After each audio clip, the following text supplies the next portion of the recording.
দুলা ভাই, আপনার মাসেলগুলো তো বেশ, জিম করেন নাকি বস্তা টানেন? চুপচাপ থাকুন। আপনার থেকে 3 বছরের ছোট আমি, তাই ভাই ডাকার দরকার নেই। আর মনে রাখবেন, আমি আপনার কিডন্যাপার, জিম ইনস্ট্রাক্টর না।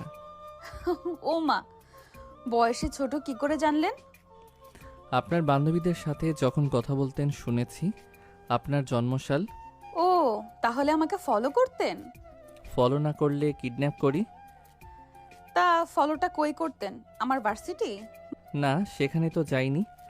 আপনার ভার্সিটি চিনি না, তবে রেস্টুরেন্টে বেশ কবার দেখেছি বান্ধবীদের সাথে। আর এই আপনি এত বকবক করেন কেন? কিডন্যাপ করেছি, আপনি ভয় পাবেন? আপনি তো আড্ডা জুড়ে দিছেন। বাবা, আপনাকে ভয় পাবার কি আছে? আপনার কি শিং আছে গুঁতো দিবেন, নাকি দাঁত আছে কামড় দেবেন? আর বয়সে ছোট তা কি হয়েছে? আপনি তো আমাকে বেশ কায়দা করে তুলে এনেছেন। তা নীল সাহেব, আপনার এই সিক্স প্যাক কি শুধুই দেখানোর জন্য, নাকি রশিটা একটু লুজ করতেও পারেন? একদম ফালতু কথা বলবেন না। এখন আপনার বাবাকে ফোন করব। মোটা অঙ্কের টাকা না দিলে আপনাকে এই বনেই মাটি দেব। আরে তাই তো, আমার ড্যাডি তো অনেক রিচ। তাড়াতাড়ি কল করুন, দেরি করছেন কেন? নীল অবাক হলো। কিডন্যাপ হয়ে কেউ এত খুশি হয়? নেন, নাম্বার বলুন। আমারটা দেব? ইয়ার কি হচ্ছে? ফ্লার্টিং করেন আপনি আমার সাথে? সে কাঁপা কাঁপা হাতে অরুণীর বাবার নাম্বারে ডায়াল করলো। ওপাশে ফোন রিসিভ হতেই নীলের গলা শুকিয়ে কাঠ। হ্যালো, হ্যালো চৌধুরী সাহেব, আপনার মেয়ে আমার কবজায় 10 কোটি টাকা নিয়ে। কি? কে তুমি? আমার অন্যিমা কই? ওকে কি করছো তুমি? না তো, পটাচ্ছি। যাই হোক, নাম্বার লিখুন 01। আরে ড্যাডিকে বলুন 15 কোটি। 10 কোটিতে কি আজকাল কিছু হয়? আর বলুন ক্যাশ না, কোল্ড বিস্কিট দিতে। নীল ফোন কানে রেখে অরুণীর দিকে হাঁ করে তাকিয়ে রইল। কই বলো? হ্যাঁ, ওই 10 কোটি না, 20 কোটি লাগবে। মানে কি? কি বলো এসব? যা বলছি তাই করেন, না হলে আপনার মেয়ে জীবিত থাকবে না। ঠিক আছে, ঠিকানা সেন্ড করো, তবে আমার মেয়ের যাতে কিছু না হয়। অরুণী আবার ইশারায় বলছে। বলো, পুলিশ ডাকলে একদম চাটনি বানিয়ে ফেলবো। ফোন রাখার পর নীলা কপাল মুছতে মুছতে বলল, আপনি আমাকে শিখিয়ে দিলেন কেন? আপনার কি মাথা খারাপ? আরে নীলু, আমার কতদিনের শখ ছিল কেউ আমার এমন জঙ্গলে কিডন্যাপ করবে, মুক্তিপণ চাইবে, জাস্ট লাইক মুভি। তোমাকে অনেক ধন্যবাদ যে তুমি আমার উইশটা পূরণ করেছো। আজব তো, আমি এখানে জীবনের ঝুঁকি নিয়ে ক্রাইম করছি, আর উনি মুভি দেখছেন।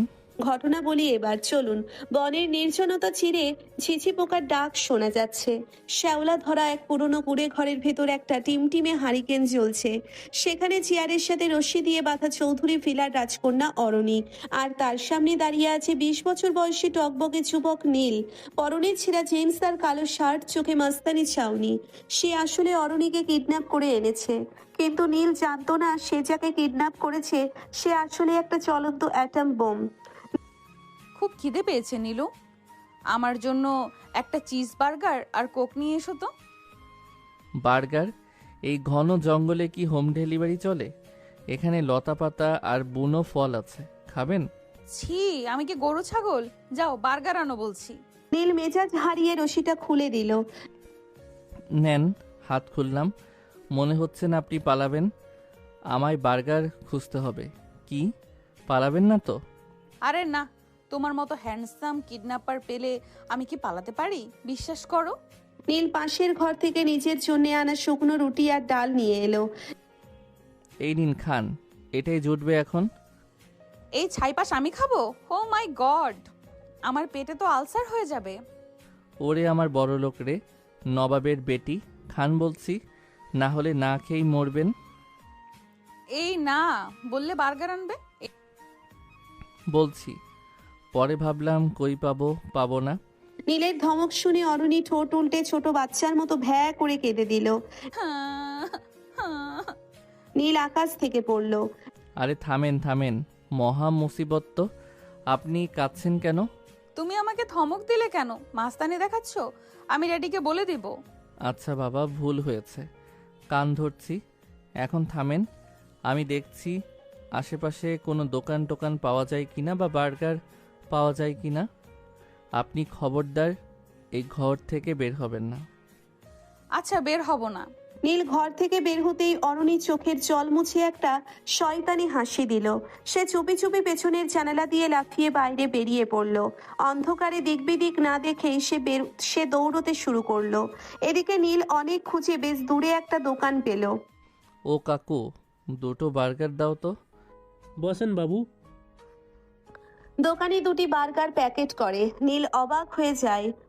কিন্তু এইখানে বার্গারের দোকান আসলো কই থেকে কাকু? জঙ্গলেও বার্গার পাওয়া যায়? ওই আপনাদের মতো 2-4 জন আসে বাবু, তাদের জন্য। কাকু দাঁত বের করে হাসি দেয়। নীল বুঝেছে লোকটাকে বুঝিয়েছে, তাই কথা না বাড়িয়ে বসে থাকে। কাকু বার্গারের প্যাকেট হাতে দিলে নীল উঠে দাঁড়ায়, তারপর হাঁটতে থাকে। হঠাৎ সামনে নীলের সাথে ধাক্কা লাগে কারো। নীল হাতে একটা প্যাকেট নিয়ে ফিরছিল তখন সামনে তাকিয়ে নীল চমকে ওঠে। ইস, ধরা পড়ে গেলাম। নীল দেখে এ তো অরুণী। সে পালাচ্ছে। নীলের চোখ কপালে। ওরে শয়তান মেয়ে, আপনি না বললেন পালাবেন না? এত বড় হিম্মত! অরণি কথা না বলে উঠে দৌড় লাগায়। নীল তাকে ধরার জন্য দৌড় দিল। অরণিও শাড়ির সামলে দৌড়তে দৌড়তে ঝোপের আড়ালে লুকিয়ে পড়ার চেষ্টা করলো। এক পর্যায়ে নীল তাকে জাপটে ধরে ফেললো। অরণি নীলের বুকে দুমদাম কিলঘুষি মারতে শুরু করলো। ছাড়ো আমায়, পিচ্চি গুন্ডা কোথাকার। ধস্তাধস্তির মাঝে নীল পা পিছলে পড়ে গেল, আর অরণিও ছিটকে গিয়ে একটা কাঁটা ঝোপের ওপর পড়লো। ও মা গো, মরে গেলাম। অরণি তার পায়ে একটা বড় কাঁটা বিঁধিয়ে ফেলেছে। সে বাচ্চাদের মতো চিৎকার করে কাঁদতে লাগলো। নীল উঠে এসে তাকে এক ঝটকায় কোলে তুলে নিল। এত চেঁচাবেন না তো, জঙ্গল মাথায় তুললেন একদম। নীল তাকে কোলে করে কুঁড়ে ঘরে নিয়ে এলো।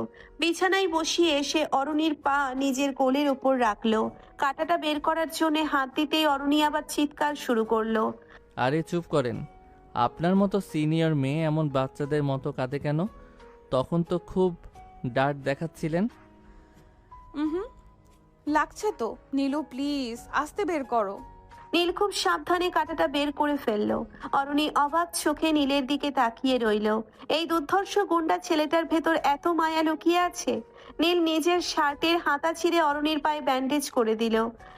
আপনি যদি না পালাতেন তবে কি এই অবস্থা হতো? কি বলেছিল পালাতে? আমি তো জাস্ট চেক করছিলাম তুমি আমাকে কতটা ভালোবাসো।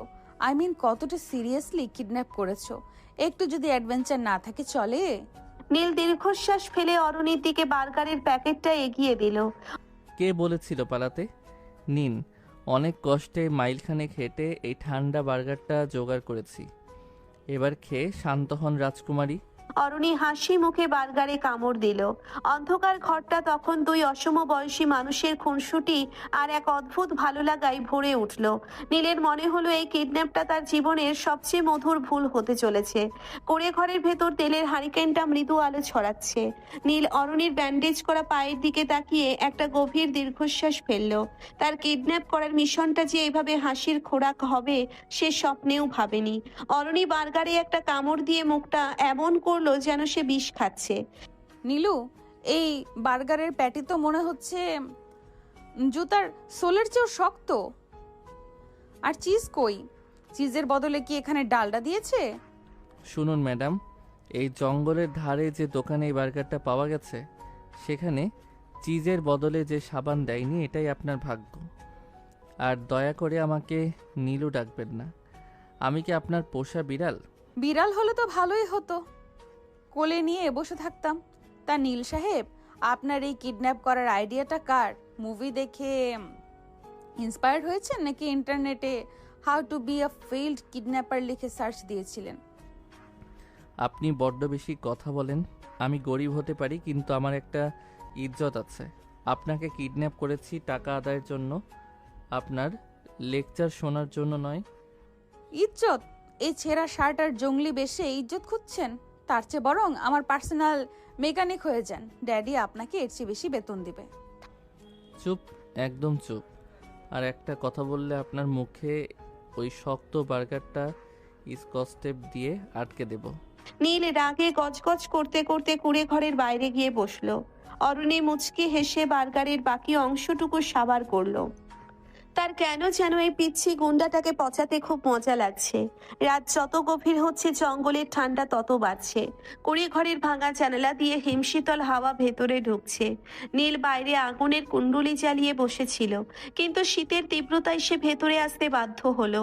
এসে দেখলো অরুণী মেঝেতে পড়ে থাকা একটা পাতলা কাঁথার ওপর গুটিসুটি মেরে শুয়ে আছে। তার সারা শরীর কাঁপছে। নীল ভাবলো মেয়েটা আবার কোনো নাটক করছে না তো। এই যে ম্যাডাম, এখন আবার কিসের অভিনয়? মেঝেতে শুয়ে কি ফিটনেস টেস্ট করছেন? অরুণী কোনো উত্তর দিল না। নীল একটু কাছে গিয়ে দেখলো অরুণীর নিঃশ্বাস খুব দ্রুত চলছে। সে কপালে হাত দিতেই চমকে উঠল, শরীর আগুনের মতো পড়ছে। সর্বনাশ, আপনার তো ধুম জ্বর। ওই যে জঙ্গলে দৌড়াদৌড়ি করে পায়ে কাটা ফুটিয়েছেন, মনে হয় ইনফেকশন হয়ে গেছে। নীল একটা গামছা ভিজিয়ে অরুণীর জলপট্টি দিতে শুরু করলো। অরুণী জ্বরের ঘোরে বিড়বিড় করছে। নীল যখন তার কপাল মুছিয়ে দিচ্ছিল, হঠাৎ অরুণী তার দুহাত দিয়ে নীলের হাতটা শক্ত করে জাপটে ধরলো। ঠান্ডা, খুব ঠান্ডা লাগছে, প্লিজ আমাকে ছেড়ে যেও না। নীল অপ্রস্তুত হয়ে পড়লো। আরে ছাড়ুন, আমি তো জলপট্টি দিচ্ছি। আপনি তো দেখছি জ্বরের ঘোরে আমাকে বালিশ ভেবে বসে আছেন। কিন্তু অরুণী তাকে ছাড়লো না, উল্টে নীলকে নিজের গায়ের কাছে টেনে নিল। অরুণীর গায়ের সেই তপ্ত উত্তাপ নীলের শরীরে এক অদ্ভুত কম্পন সৃষ্টি করলো। নীল চেয়েও নিজেকে সরাতে পারছিল না। জ্বরের ঘোরে থাকা অরুণী এখন সম্পূর্ণ অবুঝ। সে নীলকে জড়িয়ে ধরে তার বুকের ভেতর মুখ লুকালো। নীলের পৌরুষার অরুণীর নারীত্বের ঘ্রাণ সেই নিস্তব্ধ ঘরে এক মায়াবী পরিবেশ তৈরি করলো। নীল অনুভব করলো অরুণীর উষ্ণ নিঃশ্বাস তার গলায় আছড়ে পড়ছে। ঘোরেই বিড়বিড় করে বলল, নীল, কেন আমাকে এত কষ্ট দাও? তার কণ্ঠস্বরে এক করুণ আরতি ছিল। নীল বোকা বনে গেল। জ্বরের ঘোরে মেয়েটা কি বকছে। আনমনেই অরুণীর চুলে হাত রাখলো। ধীরে ধীরে পরিস্থিতি চাপে পাল্টে গেল। জ্বরের সেই তপ্ত উত্তাপ কখন যে কামনায় রূপ নিল তারা কেউ টের পেল না। নীল অরুণীর বুকটা তুলে ধরলো। হারিকেনের নিভু নিভু আলোয় অরুণীর ঠোঁট দুটো কামরাঙা ফলের মতো লাল হয়ে আছে। নীল নিজের নিয়ন্ত্রণ হারালো। সে অরুণীর ওষ্ঠে নিজের ওষ্ঠ ডুবিয়ে দিল। অরুণীও ঘোরের মাঝে সাড়া দিতে লাগলো। দুজনের শরীরের ঘর্ষণ আর তপ্ত নিঃশ্বাস সেই শীতল কুড়ে ঘরকে এক উষ্ণ অগ্নিকুণ্ডে পরিণত করলো। নীলের হাত অরুণীর জামার বোতামগুলো আলগা করতে শুরু করলো। শরীরের প্রতিটি ভাঁজে নীলের আঙ্গুলের ছোঁয়া অরুণীর জ্বরের ঘোরের তৃষ্ণাকে আরো বাড়িয়ে দিচ্ছিল। নীল খুব সন্তর পরে অরুণীর নমনীয় শরীরকে নিজের করে নিতে শুরু করলো। তাদের মিলন ছিল অনেকটা ঝড়ের মতো, তীব্র, আদিম এবং অনিবার্য। মেঝের সেই সাধারণ কাঁথার উপর তারা একে অপরের মাঝে বিলীন হয়ে গেল। প্রতিটি স্পর্শে ছিল আগুনের আঁচ, আর প্রতিটি নিঃশ্বাসে ছিল নিবিড় পাওয়ার ব্যাকুলতা। দীর্ঘক্ষণ ধরে চলা সেই গম্ভীর এবং বিস্তারিত শারীরিক ঘনিষ্ঠতা তাদের দুজনকে ক্লান্তির চরম সীমায় পৌঁছে দিল। শেষে তারা একে অপরকে জড়িয়ে ধরে সেই মেঝের ওপরই গভীর ঘুমে আচ্ছন্ন হয়ে পড়ল। ভোরের প্রথম আলো যখন কুড়ে ঘরের ফুটো দিয়ে ভেতরে ঢুকলো, তখন নীল আর অরুণী একে অপরের বাহুডোরে বন্দী। অরুণীর জ্বর ছেড়ে গেছে, কিন্তু তার গায়ের ওপর নীলের হাত আর নীলের গায়ের ওপর অরুণীর পা অবস্থাটা বড্ড শোচনীয়। প্রথম চোখ মেলল অরুণী। সে দেখলো তার শরীরের অর্ধেকটা অনাবৃত এবং সে একজন কিডন্যাপারকে জড়িয়ে ধরে শুয়ে আছে। অরুণী ফোন কাটলো, চিৎকার দিয়ে উঠলো, মরে গেছি রে। অরুণী কান ফাটানো চিৎকার দিয়ে ওঠে। আকাশ থেকে পড়ার মতো লাফিয়ে উঠল নীল। সে দেখলো তার গায়ের শার্টের অর্ধেক বোতাম নেই এবং অরুণী তার দিকে খুনি দৃষ্টিতে তাকিয়ে আছে। এসব কি? আপনি আমার উপর এভাবে শুয়ে আছেন কেন? আমি কি আপনার লেপ নাকি? চুপ কর হারামি, তুই আমার ইজ্জত নিয়েছিস। তুই কিডন্যাপার না, তুই তো একটা জানোয়ার। আরে শোনেন তো, আপনি তো আমাকে জাপটে ধরেছিলেন জ্বরের ঘোরে। আপনি তো আমাকে নীলু নীলু বলে টেনে নিলেন। আমি তো ভেবেছিলাম আপনি মারা যাচ্ছেন, তাই সেবা করতে গিয়েছিলাম। সেবা? এই তোর সেবা? তুই আমার জামার বোতাম খুলে সেবা করিস? পিচ্চি শয়তান! ড্যাডিকে বলে তোকে আমি ফাটা কেষ্টে ঝুলাবো। আরে আমার শার্টের বোতামগুলো তো আপনিই টেনে ছিঁড়েছেন। দেখুন আমার বুকে নখের দাগ। আপনি কি আমাকে কিডন্যাপ করেছেন নাকি আমি আপনাকে? দুজনেই বিছানা থেকে ছিটকে দূরে গিয়ে দাঁড়ালো। অরুণী রাগে আর লজ্জায় নিজের শাড়ি ঠিক করতে লাগলো, আর নীল নিজের ছেঁড়া শার্টের দিকে তাকিয়ে কপাল চাপড়াতে লাগলো। দুজনের মুখেই এখন হাজারটা অভিযোগ, কিন্তু ভোরের সেই শীতল হাওয়ায় রাতের সেই উষ্ণতা তখন দুজনকে মনে করিয়ে দিচ্ছিল যে ঘটনাটা আসলেও ঘটে গেছে। এখন কি হবে? আর হবে, মুক্তিপণের টাকায় নতুন শার্ট কিনবো আর আপনার জন্য পিল কিনবো। এখন চুপচাপ বসুন, ড্যাডির ফোন আসার সময় হয়েছে। অরুণী ফোঁস করে একটা নিঃশ্বাস ফেললো। এই অদ্ভুত সম্পর্কের মোড় যে কোথায় গিয়ে থামবে তা এখন দুজনেরই অজানা। কিছুক্ষণ পর বনের স্নিগ্ধতা চিরে পুলিশের সাইরেনের শব্দ আর অরুণীর বাবার আকাশ বাতাস কাঁপানো চিৎকার প্রতিধ্বনিত হচ্ছে। অরুণী আর নীল এখন বনের গভীরে অরুণী আর হিমেল এখন তখন বনের গভীর ঝোপের ভেতর লুকিয়ে তারা দৌড়ে ছিটছিল। আরে আপনি দৌড়াচ্ছেন কেন? আপনার বাবা তো টাকা না এনে উল্টা আমাকে পুলিশে দিতে আসছে। সেজন্যই আপনার সাথে দৌড়াচ্ছি। বাবার উপর রাগ করলাম, ভেবেছি অর্ধেক টাকা আমি মারবো। আজব। নীলের শার্ট ঘামে ভেজা, কপালে যন্ত্রণার ভাঁজ। পুলিশের একটা গুলি তার পায়ের পেশি ছুঁয়ে চলে গেছে, রক্তে ভিজে একাকার হয়ে গেছে তার পরনের মলিন জিন্স। অর্নি, পাগলামি করিস না মা, ফিরে আয়। ওই জানোয়ারটা তোকে মেরে ফেলবে। তোকে উদ্ধার করতে আমি পুরো পুলিশ বাহিনী নিয়ে এসেছি। নীল অরিনকে ধাক্কা দিয়ে সরিয়ে দেওয়ার চেষ্টা করলো, তার কণ্ঠে এক অদ্ভুত কাতরতা। পালান অরণি, আপনার বাবা এসেছে, পুলিশ এসেছে, ধরা দিলে আমি নির্ঘাত এনকাউন্টারে মরব। আর আপনি রাজপ্রাসাদে ফিরে যাবেন। যান বলছি, আমার জীবন নিয়ে আপনার খেলার দরকার নেই। অরুণিত উল্টে নীলের শার্টের কলার শক্ত করে ধরলো, তার বড় বড় চোখে এখন এক অদ্ভুত জেদ আর উত্তেজনার ঝিলিক। চুপ করো, চুপ করো তো পিচ্চি গুন্ডা। এখন ধরা দিলে তো লাইফটা আবার সেই বোরিং ড্রয়িং রুমে বন্দি হয়ে যাবে। আর তোমাকে এই অবস্থায় ফেলে আমি যাব? No, never. চলো দৌড়াও। নীল অবাক হয়ে দেখলো যে মেয়েটা একটু আগে পালাতে গিয়ে পায়ে কাটা ফুটিয়ে বাচ্চাদের মতো কাঁদছিল, সে এখন তাকে নিজের কাঁধে ভর দিয়ে বনের আরো গভীর টেনে নিয়ে যাচ্ছে। পুলিশ তাদের ছায়া দেখে চিৎকার করে উঠল। ওই যে ওরা, ফায়ার! অরুণী আর নীল বনের ঘর লতাপতা মারিয়ে এগোচ্ছে। নীলের পা থেকে টপ টপ করে রক্ত ঝরছে, প্রতিটি কদমে সে নরক যন্ত্রণা পাচ্ছে। পেছনে পুলিশের বুটের শব্দ আর টর্চের আলো তাদের পিছু ছাড়ছে না। অরুণী তার শাড়ির কুচি উপরে তুলে রেখেছে, হাত দৌড়াতে সুবিধা হয়। ড্যাডি ভাবছে আমি খুব বিপদে আছি, কিন্তু ও জানে না ওর মেয়ে এখন হলিউড মুভির হিরোইন সাজতে ব্যস্ত। চলো নীলু, ওই সামনে একটা পুরনো পাথুরে আস্তানা দেখা যাচ্ছে, ওখানে লুকাতে হবে। তারা বনের এক প্রান্তে পাথুরে একটা গুহার মতো জায়গায় গিয়ে ঢুকলো। জায়গাটা ঘন লতা গুল্মে ঢাকা, বাইরে থেকে সাধারণ চোখে বোঝা অসম্ভব। ভেতরে ঢুকেই নীল ধপাস করে মাটিতে পড়ে গেল, তার মুখ রক্তশূন্য হয়ে একদম ফ্যাকাশে হয়ে গেছে।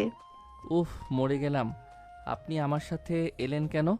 তখন তো ঠিকই পালাইতে চাইছেন, এখন কেন এই নাটক করে জীবনটা রিস্কে ফেললেন? অরুণী এক মুহূর্ত সময় নষ্ট না করে তার দামি সিল্কের শাড়িটা আঁচলটা খচখচ ছিঁড়ে ফেললো। সে নীলের পায়ের কাছে হাঁটু গেড়ে বসলো। ধুর বোকা, তখন ভেবেছিলাম তুমি একটা পচা ছেলে, জাস্ট বোরিং, টাকার জন্য কিডন্যাপ করেছো। কিন্তু এখন দেখছি তুমি তো বেশ সাহসী, আর এত সহজে ধরা দিলে তো অ্যাডভেঞ্চারটাই মাটি হয়ে যেত। কিডন্যাপ হওয়ার পর পুলিশের হাত থেকে এই পালিয়ে বেড়ানো পুরো জম্পেশ একটা ব্যাপার, আমি মুভিতে দেখেছি। পাগল, আজ তো একটা পাগল আপনি। এখানে আমার জান যায় যায় অবস্থা, আর উনি জম্পেশ অ্যাডভেঞ্চার খুঁজছেন। অরুণী কুড়ে ঘর থেকে আনা তার ভ্যানিটি ব্যাগ থেকে একটা নেল কাটার আর দিয়াশলাই বের করলো। সে নীলের ক্ষতের কাছে গিয়ে গম্ভীর মুখে বলল, নীলু, এই শার্টের হাতাটা কামড়ে ধরো, আমাকে গুলিটা বের করতে হবে, না হলে সেপটিক হয়ে পা কেটে ফেলতে হবে। কি আপনি করবেন? আপনি কি ডাক্তার না কি কসাই? নেল কাটার দিয়ে গুলি বের করবেন? চুপ, একদম কথা বলবে না। কথা বললে মন অন্যদিকে যাবে, তখন হাড় কেটে ফেলবো কিন্তু। অরুণী দিয়াশলাই চালিয়ে নেল কাটারের অগ্রভাগ গরম করে নিল। তারপর যেই না সে নীলের ক্ষতের গভীরে ওটা ঢোকালো, নীল গগন বিদারী চিৎকার দিয়ে উঠল। আহ, ওরে মা গো, মেরে ফেললো রে। দোহাই আপনার, পুলিশে দিয়ে দেন, তাও আমাকে এভাবে জবাই করবেন না। আরে থামো, বাচ্চাদের মতো ভ্যা ভ্যা করো না। এই তো দেখা যাচ্ছে, এই যে বেরিয়ে গেছে। অরণি সত্যি সত্যি ক্ষতের ভেতর থেকে সীসার দানাটা বের করে আনলো। রক্ত ফিনকি দিয়ে ছুটছে। সে নিজের দামি সিল্কের আঁচল দিয়ে ঘষে নীলের পা ব্যান্ডেজ করে নিল। নীল তখন দরদর করে ঘামছে আর বড় বড় নিঃশ্বাস নিচ্ছে। অরণি তার কপালে জমে থাকা ঘাম নিজের হাত দিয়ে আলতো করে মুছে দিয়ে বলল, এখন কেমন লাগছে বাবু? ব্যথা একটু কমেছে? খবরদার বাবু ডাকবেন না।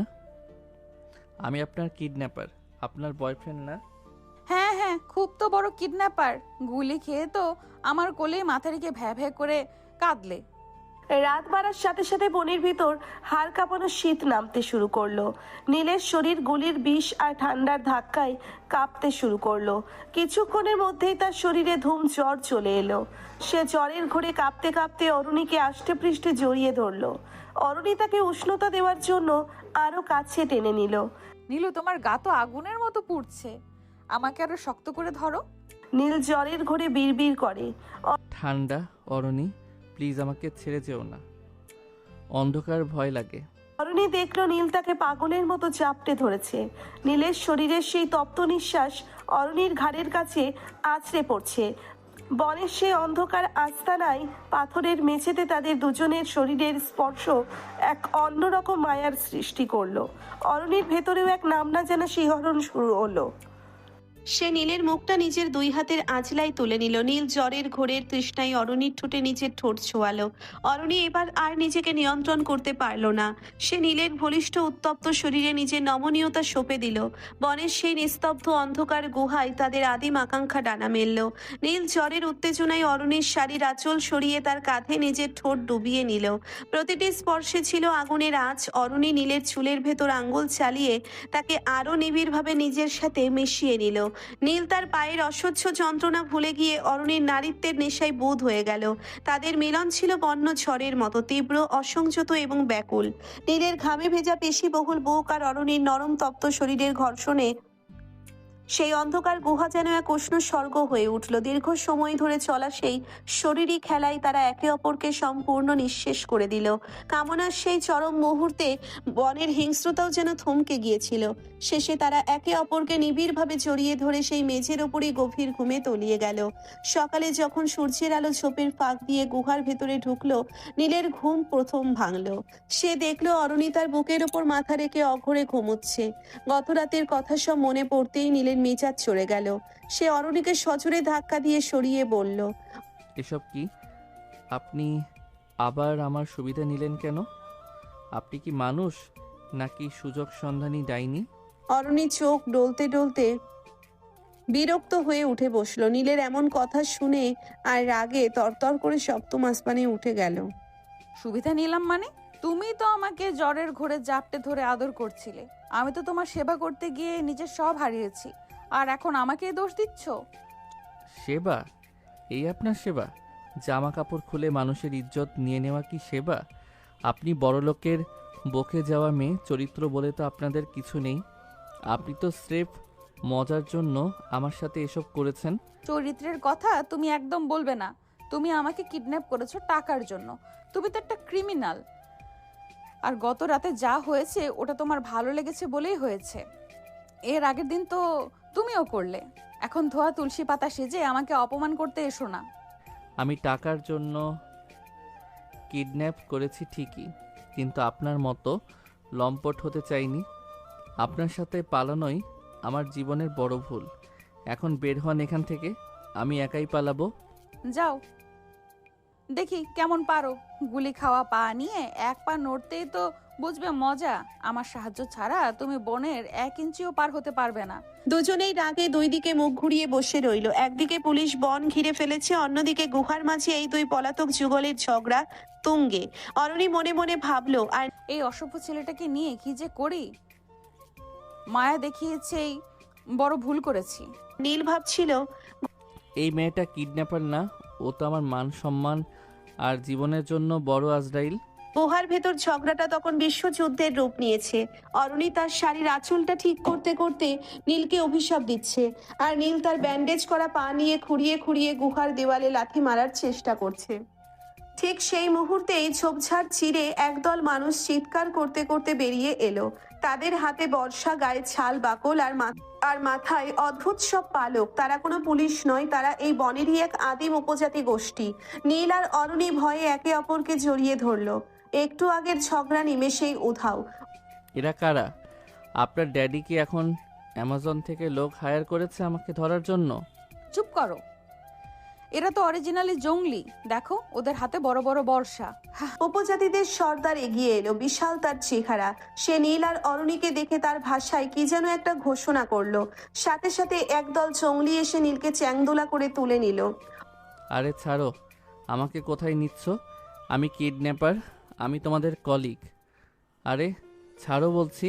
অরুণীকেও তারা সম্মানের সাথে ধরে নিয়ে গেল তাদের গ্রামে।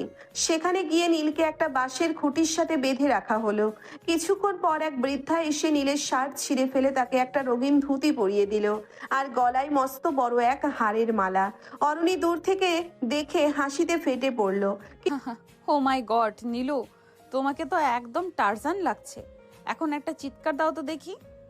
হাসবেন না অরণি, এরা আমাকে হাড়ি পাতা দিয়ে সেদ্ধ করে খেয়ে ফেলবে। আপনার জন্যই আজ আমার এই হাল। কিন্তু আসল নাটক শুরু হলো তখন, যখন সর্দার এসে ঘোষণা করলো যে তাদের গোত্রের নিয়ম অনুযায়ী কোনো কপতি যদি বনের পবিত্র গুহায় এক রাত কাটায় তবে তাদের বিয়ে দিয়ে দেওয়া অনিবার্য, না হলে বনদেবতা রুষ্ট হবেন। বনের মাঝখানে বিশাল আগুন চালানো হয়েছে, ঢোল বাজছে দুমদুম দাদুম। নীলকে বরের সাজে আর অরুণীকে বুনো ফুলের মালায় কনের সাজে আগুনের সামনে বসানো হলো।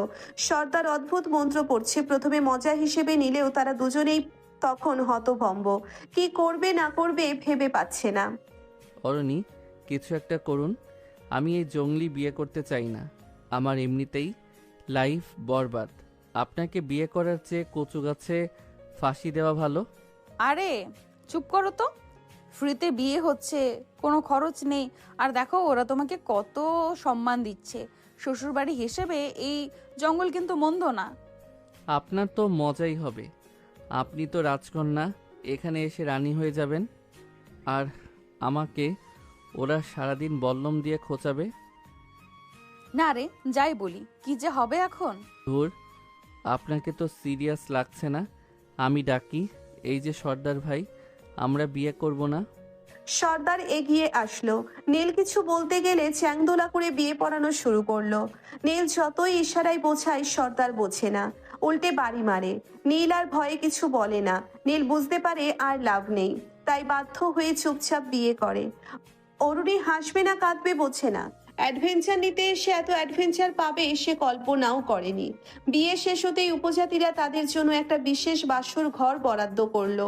সেটা মাটির ওপরে নয়, মস্ত বড় একটা গাছের ওপর বানানো মাচা। মই দিয়ে তাদের উপরে তুলে দেওয়া হলো এবং মইটা সরিয়ে নেওয়া হলো যাতে তারা পালাতে না পারে। আরে এসব কি হচ্ছে? এই কি করছেন আপনারা? বাহ, এটা তো দারুণ অ্যাডভেঞ্চার। আপনি আসলে পাগল। কী সব বিয়ে হচ্ছে, আবার গাছের ওপর বাসর করতে দিছে? এসব কোনো কথা? এই যে ভাই, এইসব কি? চিং পাং চুং হুক্কা হু। নীল ডাক দিলে সর্দারের লোকেরা বর্ষা দিয়ে খোঁচা দেয়। নীল আহ করে ওঠে। অরুণী হাসতে থাকে। নীল চিন্তা ভয়ে শেষ, কিন্তু অরুণী গোটা বিষয়টা খুব মজা হিসেবে নিয়ে নিয়েছে। গাছের ওপরে সেই ছোট্ট মাচায় অরুণী আর নীল এখন একদম একা। নিচে জঙ্গলিদের নাচের শব্দ শোনা যাচ্ছে। গাছের ডালে ঝোলানো হারিকেনটা দুলছে। নীল এক কোণে বসে গাল ফুলিয়ে আছে। কি হলো বর সাহেব, বাসর রাতে কি বউয়ের সাথে ঝগড়া করেই কাটাবেন? শুনুন, গত রাতে যা হয়েছে ওটা ছিল একটা ভুল, কিন্তু এই জঙ্গলিরা যা করলো ওটা তো একটা ট্র্যাজেডি। অরুণী মুচকি হেসে নীলের কাছে এগিয়ে এলো। বনের ফুলের গন্ধে অরুণীর সারা শরীর মম করছে। সে নীলের হাড়ের মালাটা টেনে নিজের দিকে ফেরালো। নীলু, গত রাতটা যদি ভুল হয় তবে আজ রাতটা কিন্তু একদম অফিসিয়াল। জঙ্গলিদের মতে আমি এখন তোমার বউ, আর এই ড্রেসে তোমাকে যা হট লাগছে না। নীল অরুণীর চোখের দিকে তাকালো। অরুণীর সেই দুষ্টুমি মাখা চাহনি নীলের ভেতরের সব রাগ জল করে দিল। সে অরুণীর কোমর জড়িয়ে ধরল। আপনি আসলেও একটা ডাইনি, মানুষকে পাগল করতে জানেন। অরুণী নীলের ঠোঁট আঙ্গুলে রাখলো। চুপ, আজ আর কোনো ঝগড়া নয়। অরুণী নীলের ঠোঁটে আঙ্গুল রাখলো। তাদের তখন কি হলো কে জানে। যেই দুজন দুজনকে দেখতে পারে না, সারাক্ষণ টম অ্যান্ড জেরির মতো লেগে থাকে, তারা মুহূর্তেই দুজন দুজনের জন্য কেমন আচ্ছন্ন হয়ে গেল। গাছের ওপর সেই দোলায়মান মাচায় তাদের রোম্যান্স আবার শুরু হলো। নীল অরুণীর বুনো ফুলের মালাটা ছিঁড়ে ফেললো। অরুণীর তপ্ত শরীর নীলের হাতের ছোঁয়ায় বারবার কেঁপে উঠছিল। নীল এবার আর কোনো দ্বিধা করল না। সে অরুণীর নমনীয় শরীরে নিজের পৌরুষের ছাপ রেখে দিতে চাইল। অরুণীর ঘাড়ের কাছে নীলের দাঁতের কামড় আর তপ্ত নিঃশ্বাসে অরুণী বিবহিত হয়ে পড়ল। গাছের পাতার খসখস শব্দ আর নিচে জ্বলতে থাকা আগুনের আভার মাঝে তারা একে অপরের মাঝে হারিয়ে গেল। আহ নীল, আরো জোরে, পাগল করে দাও। আজ তোমায় খেয়ে নিব সিনিয়র। কি সব বলে? নীলের প্রতিটি স্পর্শ ছিল আগের চেয়েও অনেক বেশি উন্মাদনাময়। সে অরুণীকে নিচে চেপে ধরে তার নারীত্বের প্রতিটি ভাঁজে বিচরণ করতে লাগলো। অরুণী উত্তেজনায় নীলের পিঠে নিচের নখ বসিয়ে দিল। বনের নির্জনতায় তাদের দুজনের ঘন নিঃশ্বাস আর মাছার ক্যাচ ক্যাচ শব্দ একাকার হয়ে গেল। সেই দীর্ঘ শারীরিক মিলন তাদের সম্পর্কের সব দেওয়াল ভেঙে চুরমার করে দিল। ভোরে যখন পাখির ডাকে দুজনের ঘুম ভাঙলো, নীল দেখলো নিচে জঙ্গলিরা সব ঘুমে কাদা। সে চুপি চুপি একটা লতা ধরে নিচে নামার বুদ্ধি করলো। অরণি, এখনই সুযোগ, চলো পালাই। তারা যখন গাছ থেকে নামলো, ঠিক তখনই বনের ঝোপ ছিঁড়ে পুলিশের এক বিশাল দল বেরিয়ে এলো, সাথে অরুণীর বাবা। ওই তো আমার মেয়ে, আর ওই শয়তানটা ওকে জঙ্গলি সাজে রেখেছে। নীল অরুণীর হাত ধরে দৌড় দিল। পালাতে থাকুন, আজ না হয় পুলিশ, না হয় জঙ্গলি, কাউকে না কাউকে তো ফেস করতেই হবে। দৌড়তে দৌড়তে তারা একটা পাহাড়ের কিনারায় চলে এলো। নিচে নদী। নীলু, এখন কি হবে? অ্যাডভেঞ্চার যখন শুরু করেছেন, তবে শেষটাও রাজকীয় হোক। ঝাঁপ দিন। নীল অরুণীকে কোলে নিয়ে নদী লক্ষ্য করে বিশাল এক লাফ দিল। পুলিশের গুলি তাদের মাথা ছুঁয়ে বেরিয়ে গেল। পানিতে পড়ার পর নীল অরুণীকে টেনে তুলল এক বালুচরে। বালুচরে শুয়ে দুজনেই হাঁপাচ্ছে। অরুণীর বুনো সাজ এখন পানিতে ভেজা, আর নীলের হাড়ের মালাটা মাঝখান থেকে ভেঙে গেছে। অরুণী হেসে কুটি কুটি হয়ে যায়। নীলু, আমাদের বিয়েটা কিন্তু দারুণ ছিল। চুপ করুন। গত রাতের পর থেকে যে আপনি আমার অফিসিয়াল বউ, এখন ড্যাডির কাছে গিয়ে কি বলবেন? বলবো তোমার কিডন্যাপার ফেল করেছে, কিন্তু তোমার জামাই পাশ করে গেছে। এরপর তারা রাস্তায় গিয়ে একটা বাসে উঠল। ভিজে সপসপে পোশাকে একটা লোকাল বাসের পেছনের সিটে বসে আছে নীল আর অরুণী। বাসের যাত্রীরা আর চোখে তাকাচ্ছে এই অদ্ভুত যুগলটির দিকে। নীলু, সত্যি বলছি, এমন বিয়ে জীবনেও দেখিনি। আদিবাসী সর্দারের ওই মন্ত্র আর গাছের ওপর বাসর, অ্যাডভেঞ্চার জাস্ট জোস ছিল, পুরো মুভি ভাইব। নীল বিরক্ত হয়ে জানালার বাইরে তাকিয়ে বলে, আজব, আপনার কাছে এটা অ্যাডভেঞ্চার? আপনি কি আসলেও বোঝেন যে আমাদের সাথে কি হয়েছে? আমাদের বিয়ে হয়ে গেছে, আপনি আমার 3 বছরের সিনিয়র, আর এই সিচুয়েশনে আপনার হাসি পাচ্ছে? আপনার ড্যাডি পুলিশ দিয়ে আমার পা ঝাঁঝরা করে দিচ্ছে, আর আপনি জোস খুঁজছেন? হ্যাঁ, এই যে জুনিয়র বরের সাথে বিয়ে, এটাও তো একটা বিশাল অ্যাডভেঞ্চার। 3 বছরের ছোট বর, মন্দ কি? বেশ কিউট একটা ব্যাপার। কিউট? আমার লাইফটা বরবাদ হয়ে গেল আর আপনি কিউট খুঁজছেন? শুনুন ম্যাডাম, এখান থেকে শহরে গিয়েই সবার আগে আমি আপনার সাথে ডিভোর্স নেব। আপনার মতো পাগলি মেয়ের সাথে থাকা মানে নিজের গলায় নিজে ফাঁসি দেওয়া। এই বিয়ে কেউ মানবে না। তোমার সাথে থাকার আমারও বড্ড শখ, তাই না? তবে যা হয়েছে সেটা এনজয় করছি।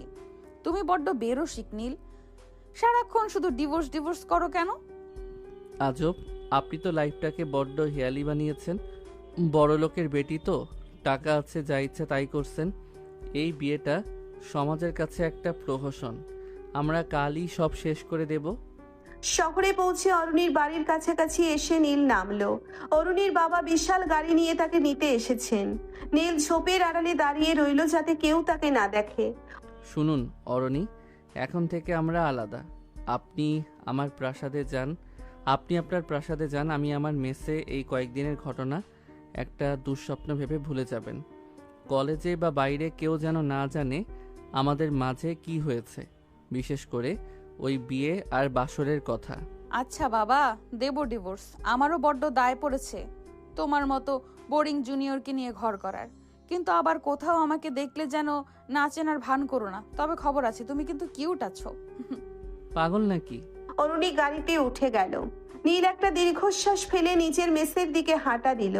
তার মনে হলো যাক, আপদ বিদায় হয়েছে, এখন আবার শান্তিতে ক্লাস করা যাবে। পরদিন সকালে নীল কলেজে এসেছে। তার পায়ে ব্যান্ডেজ, হাতে হালকা চোট। বন্ধুদের সাথে ক্যান্টিনে আড্ডা দিচ্ছে।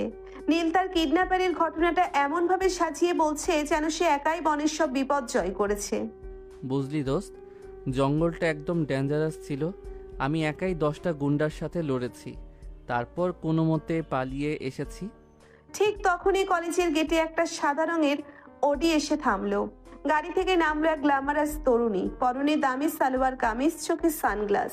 কলেজের সব ছেলে হাঁ করে তাকিয়ে আছে। নীল তাকিয়েই চমকে উঠল। তার হাতের চায়ের কাপটা টেবিলের উপর পড়ে গেল। ওত্তরি, এই মাল এখানে কেন? এর তো এখানে আসার কথা না। আরে নীল, তুই এই মেয়েকে চিনিস নাকি? উনি তো অরণি আপু, আমাদের 3 ব্যাচ সিনিয়র।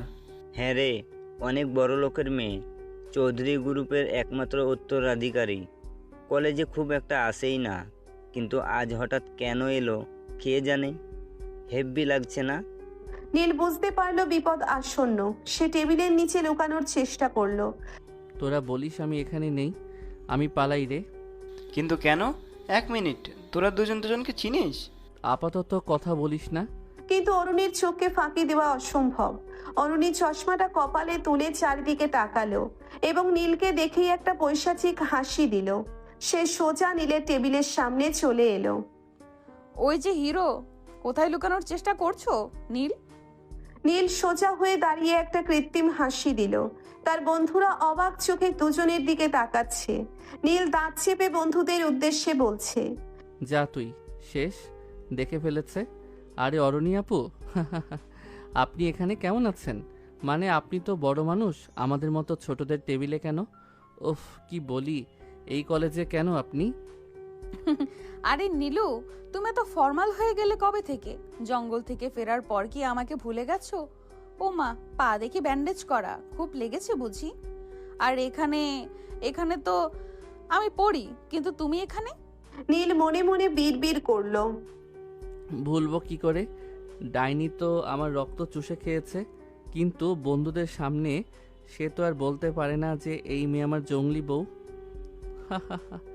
আসলে আপু, উনি দয়া করে আমার মতো গরিবকে একটু হেল্প করেছিলেন। জঙ্গলে পথ হারিয়ে ফেলেছিলাম তো। উনি বড় মানুষ, বড়দের তো বড় মনে হয়। তা আপু, আপনার বাবার সেই বিশাল ডগটা কেমন আছে? আপনার মতোই কি চেঁচায়? বন্ধুরা অবাক হয়ে নীলের দিকে তাকালো। অরুণী আপুকে এভাবে পচানোর সাহস কারো নেই। নীলু, বেশি কথা বলছো কিন্তু। তুমিই তো বললে খুব বীরত্ব দেখিয়েছো।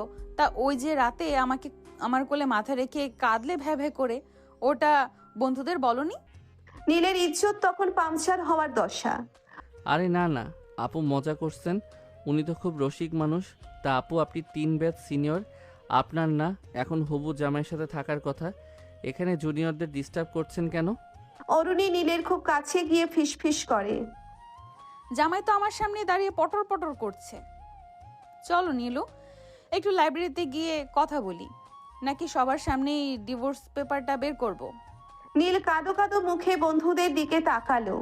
বন্ধুরা ভাবছে নীল আর অরুণী আপুর মধ্যে বোধহয় বিশাল কোনো ফ্রেন্ডশিপ হয়েছে। বন্ধুরা, আপু আসলে আমাকে পড়াশোনা নিয়ে গাইড করতে চাইছেন। উনি অনেক মেধাবী তো, চলুন আপু জ্ঞান অর্জন করি। নীল মনে মনে ভাবলো, এই ডাইনি কলেজে আসা শুরু করলে আমার মান সম্মান সব যাবে। জঙ্গলই ভালো ছিল, অন্তত সেখানে ইজ্জতটা তো ছিল। অরুণী নীলের টি শার্টের হাতা ধরে টানতে টানতে নিয়ে গেল। নীল ওপর দিয়ে হাসলেও মনে মনে অরুণীকে হাজারটা গালি দিচ্ছে আর ভাবছে এই সিনিয়র বইয়ের হাত থেকে রেহাই পাওয়ার উপায় কি। লাইব্রেরির কোনায় তখন ধুলো জমা পুরনো বইয়ের গন্ধ আর এয়ার কন্ডিশনারের মৃদু গুঞ্জন। নীল আর অরুণী মুখোমুখি বসা। বাইরে কলেজের হাজারটা ছাত্রছাত্রীর কোলাহল, কিন্তু এই কোণায় পরিবেশটা থমথমে। নীল লাইব্রেরির ডেস্কে মাথা ঠেকিয়ে রেখেছে, আর অরুণী একটা হাসি দিয়ে নিজের হাতের নখ দেখছে। নীল সোজা হয়ে বসে অরুণীর দিকে তাকালো। তার চোখের নিচে কালচে ছোপ, মনে হচ্ছে সারা রাত ডিভোর্সের ড্রাফট বানিয়েছে। শুনুন অরণি আপু, এই যে আপনি সবার সামনে এসে নীলু নীলু করছেন, এতে আমার ক্যারিয়ারের 12টা বেজে যাচ্ছে। আপনার বাবা তো আমাকে কিডন্যাপার হিসেবে পুলিশে দিতে চেয়েছিলেন, এখন আপনি কলেজে এসে আমার বউ সাজার নাটক করছেন কেন? বউ সাজার নাটক? নীলু, আমরা তো legally married by the tribal law. জঙ্গলি সর্দার ওই হারের মালাটার কথা কি এত তাড়াতাড়ি ভুলে গেলে? আর আমি তো এখানে তোমার সম্মান বাঁচাতে এসেছি। বন্ধুরা তো ভাবছে তুমি কত বড় হিরো। হিরো না ছাই, আপনি তো সবার সামনে বললেন আমি আপনার কোলে মাথা রেখে কেঁদেছি। আমার বন্ধুরা এখন আমাকে ভ্যা ভ্যা নীল বলে ডাকছে। আপনার মতো সিনিয়র মেয়েদের কি খেয়ে দিয়ে কোনো কাজ নেই? যান না নিজের ব্যাচের ছেলেদের সাথে আড্ডা দিন। নিজের ব্যাচের ছেলেরা বড্ড বোরিং। কেউ আমাকে কিডন্যাপ করার সাহস রাখে না। তোমার মতো পিচ্ছি একটা ছেলে যখন আমাকে জঙ্গল দিয়ে দৌড়ানি দেয়, তখন লাইফটা একটু কালারফুল মনে হয়। বাই দ্য ওয়ে, এই ডিভোর্স পেপারটার কি হলো? নীল পকেট থেকে এক দলা মোচড়ানো কাগজ বের করলো। এই যে সব রেডি, আপনি সই করবেন আর আমরা যে যার পথে চলে যাব। ব্যাস, খেল খতম। অরুণী কাগজটা হাতে নিয়ে নেড়েচেড়ে দেখলো। ড্রাফটিং তো বেশ কাঁচা, স্পেলিং মিস্টেকও আছে। তুমি কি মেকানিক নাকি উকিল? আর শোনো, এখন সই করলে আমার ড্যাডি তোমাকে জ্যান্ত পুঁতে ফেলবে। তিনি ভাবছেন আমি এখন সুখে সংসার করার চিন্তা করছি। বিয়ে যেহেতু হয়ে গেছে, বেচারা আর না মানা ছাড়া আর কি করবে বলো? তুমি সই করলে ড্যাডি ভাববে তুমি আমাকে রিজেক্ট করছো। চৌধুরী ভিলার মেয়েকে রিজেক্ট করার মানে কি জানো? নীল ঢোক গেলে। কি কি বলেন? আপনার ওই ডাকাত ড্যাডি মেনে নিল, যার জন্য এত সব হলো? শহরে তোমার হাড়গোড়ও খুঁজে পাওয়া যাবে না। তাই আপাতত এই ডিভোর্স পেপারটা আমার ব্যাগে থাকুক। আমরা কলেজের সামনে শুধু সিনিয়র জুনিয়র আর আড়ালে যুদ্ধবাজ দম্পতি হয়ে থাকবো। কি বলো? হ্যাঁ নীল, তুই শেষ ভাই। আহারে, নিজের জন্য নিজের কি মায়া লাগে। লাইব্রেরি থেকে বের হয়ে তারা ক্যান্টিনে এলো। নীল চাইলো একা বসে চা খেতে, কিন্তু অরুণী তার পাশের চেয়ারটা টেনে বসে পড়লো। কলেজের সিনিয়ররা অবাক হয়ে দেখছে, অরুণী চৌধুরীর মতো রাশভারী মেয়ে কিনা এই সাধারণ জুনিয়রটার সাথে বসে সিঙ্গারা খাচ্ছে। আপু, আপনি নিজের টেবিলে যান, আমার বন্ধুরা আসছে। আসুক না, আজ আমি সবাইকে ট্রিট দিব। নীলুর বীরত্বের গল্প শোনাতে হবে না? ঠিক তখনই নীলের বন্ধু আকাশ আর রনি চলে এলো। আরে অরণি আপু, নীল তো খুব লাকি। জঙ্গল থেকে আসার পরও ও তো দেখি আপনার পার্সোনাল সেক্রেটারি হয়ে গেছে। সেক্রেটারি না আকাশ, ও তো আমার বডিগার্ড। সেদিন জঙ্গলে ও যখন আমাকে কাঁধে করে পার করছিল, তখন ওর বীরত্ব দেখে তো আমি ফিদা। জঙ্গল মানে ওর সাথে আপনিও ছিলেন নাকি? এ কিসব বলে? আরে মজা করে। আমার জঙ্গলে যাবার কথা তো সবাই জানে, আমি যে কিডন্যাপ হইছি। কিডন্যাপ করে বলে কিডন্যাপ হইছি, কি ফাজিল। মানে? নীল দাঁত কিরমির করে। আকাশ, ওসব কথা বাদ দে। আপু একটু বেশি বানিয়ে বলেন, উনি মজা করেন। উনি তো রাজকন্যা, ছোটবেলায় রূপকথার গল্প বেশি পড়েছেন তো, তাই সব জায়গায় কল্পনা মেশান। তাই নাকি নীলু? কল্পনা? আচ্ছা বন্ধুরা, তোমরা কি জানো তোমাদের এই নীল রাতে একা ঘুমাতে ভয় পায়? জঙ্গলে তো আমার হাত 1 সেকেন্ডের জন্য ছাড়েনি। মনে হচ্ছিল যেন আমি হারিয়ে গেলে ও বনেই হার্ট অ্যাটাক করবে। নীলের মান সম্মান এখন ক্যান্টিনের নর্দমা এসে কোনো মতে চায়ের কাপে চুমুক দিয়ে বলল, আপু, আপনার মনে হয় আবার জ্বর আসছে? ওই যে কিছুদিন আগে কাঁপছিলেন না, শুনছিলাম তো, তখনই আপনার মাথায় সমস্যা হয়েছে, মেমোরি লস হয়েছে আপনার। আমি হাত ধরিনি, আপনি তো আমার শার্টের হাতা টেনে ছিঁড়ে দিয়েছিলেন। মানে জঙ্গলে না, একদিন যে রেস্টুরেন্টে দেখা হলো। পুরো ক্যান্টিনে হাসির রোল পড়লো। সিনিয়ররা বলাবলি করতে লাগলো, এই জুনিয়র নীল ছেলেটা তো হেব্বি সাহস রাখে অরুণী আপুর মুখে মুখে কথা বলার। বিকেলে কলেজ ছুটি হওয়ার পর গেটের সামনে আবার সেই সাদা অডি। অরুণী গাড়ির কাঁচ নামিয়ে নীলকে ডাকলো। নীলু এসো, তোমাকে ড্রপ করে দেই। না ধন্যবাদ, আমি বাসে যাব। বড় লোকদের গাড়িতে উঠলে আমার অ্যালার্জি হয়। বাসে যাবে তোমার ওই ব্যান্ডেজ করা পা নিয়ে? আর যদি ড্যাডির বডিগার্ডরা তোমাকে রাস্তায় একা দেখে তুলে নিয়ে যায়, তখন কিন্তু আমি বাঁচাতে আসবো না। নীল বাধ্য হয়ে গাড়িতে উঠল। ভেতরে এসির আরামদায়ক পরিবেশে এসে আয়েশ করে বসলো, কিন্তু মুখটা বাংলার পাঁচের মতো করে রাখলো। এসব কতদিন চলবে এই নাটক? যতদিন না আমি বের হচ্ছি। আর শোনো, কাল কলেজে আমাদের একটা ফাংশন আছে, তোমাকে আমার সাথে পারফর্ম করতে হবে। অসম্ভব, আমি কোনো নাচ গান জানি না। আমি কিডন্যাপার, আমি পারফর্মার না। না করলে ডিভোর্স পেপারটা ড্যাডিকে দেখিয়ে দেব, বলবো নীল আমাকে ব্ল্যাকমেল করছে, ডিভোর্স চাচ্ছে, তারপর পুলিশে। নীল একটা দীর্ঘশ্বাস ফেলে জানালা দিয়ে বাইরে তাকালো। তার মনে হলো জঙ্গল থেকে পালানো সহজ ছিল, কিন্তু এই অরুণী চৌধুরীর মায়াবী আর পৈশাচিক জঙ্গল থেকে পালানো মনে হয় এই জন্মে সম্ভব না। অরুণী আর চোখে নীলকে দেখলো আর মনে মনে বলল, কিডন্যাপ করতে এসে তো নিজেই আমার খাঁচায় বন্দি হয়ে গেলে নীল। রাতে নীল তার মেসে বসে ভাবছিল অরুণীর সাথে এই অসম লড়াই তাকে ক্লান্ত করে দিয়েছে। সে ভাবলো কাল কলেজে যাবেই না, কি উপেক্ষা করা মানে নিজের বিপদ ডেকে আনা। সেদিন রাতে অরুণীর মেসেজ এলো, কাল নীল কালার শার্ট পরবে, আমাদের কাপল ম্যাচিং হবে। নীল রিপ্লাই দিল। অরুণী ফিরতি মেসেজে একটা ইমোজি দিল তরোয়ারের। নীল বুঝলো কালকের দিনটা আরো ভয়াবহ হতে চলেছে। সিনিয়র বউয়ের জুনিয়র বড় হওয়া যে এত ঝক্কির কাজ তা সে আগে জানলে ড্যাডির কাছ থেকে মুক্তিপণ না চেয়ে ক্ষমা চেয়ে নিত। কলেজের বিশাল করিডোর আর ক্যান্টিনের ধোয়া ওঠা আড্ডার মাঝে নীল আর অরুণীর এই শত্রুতা এখন টক অফ দ্য টাউন। কেউ জানে না বনের সেই আদিম বিয়ের কথা, আর সেই গোপনীয়তাই নীলকে প্রতি মুহূর্তে মৃত্যুর দুয়ারে দাঁড় করিয়ে দিচ্ছে। নীল ভাবছে ডিভোর্স দিয়ে মুক্তি পাবে, আর অরুণী ভাবছে এই জুনিয়রকে দিয়ে আর কতভাবে সার্কাস করানো যায়।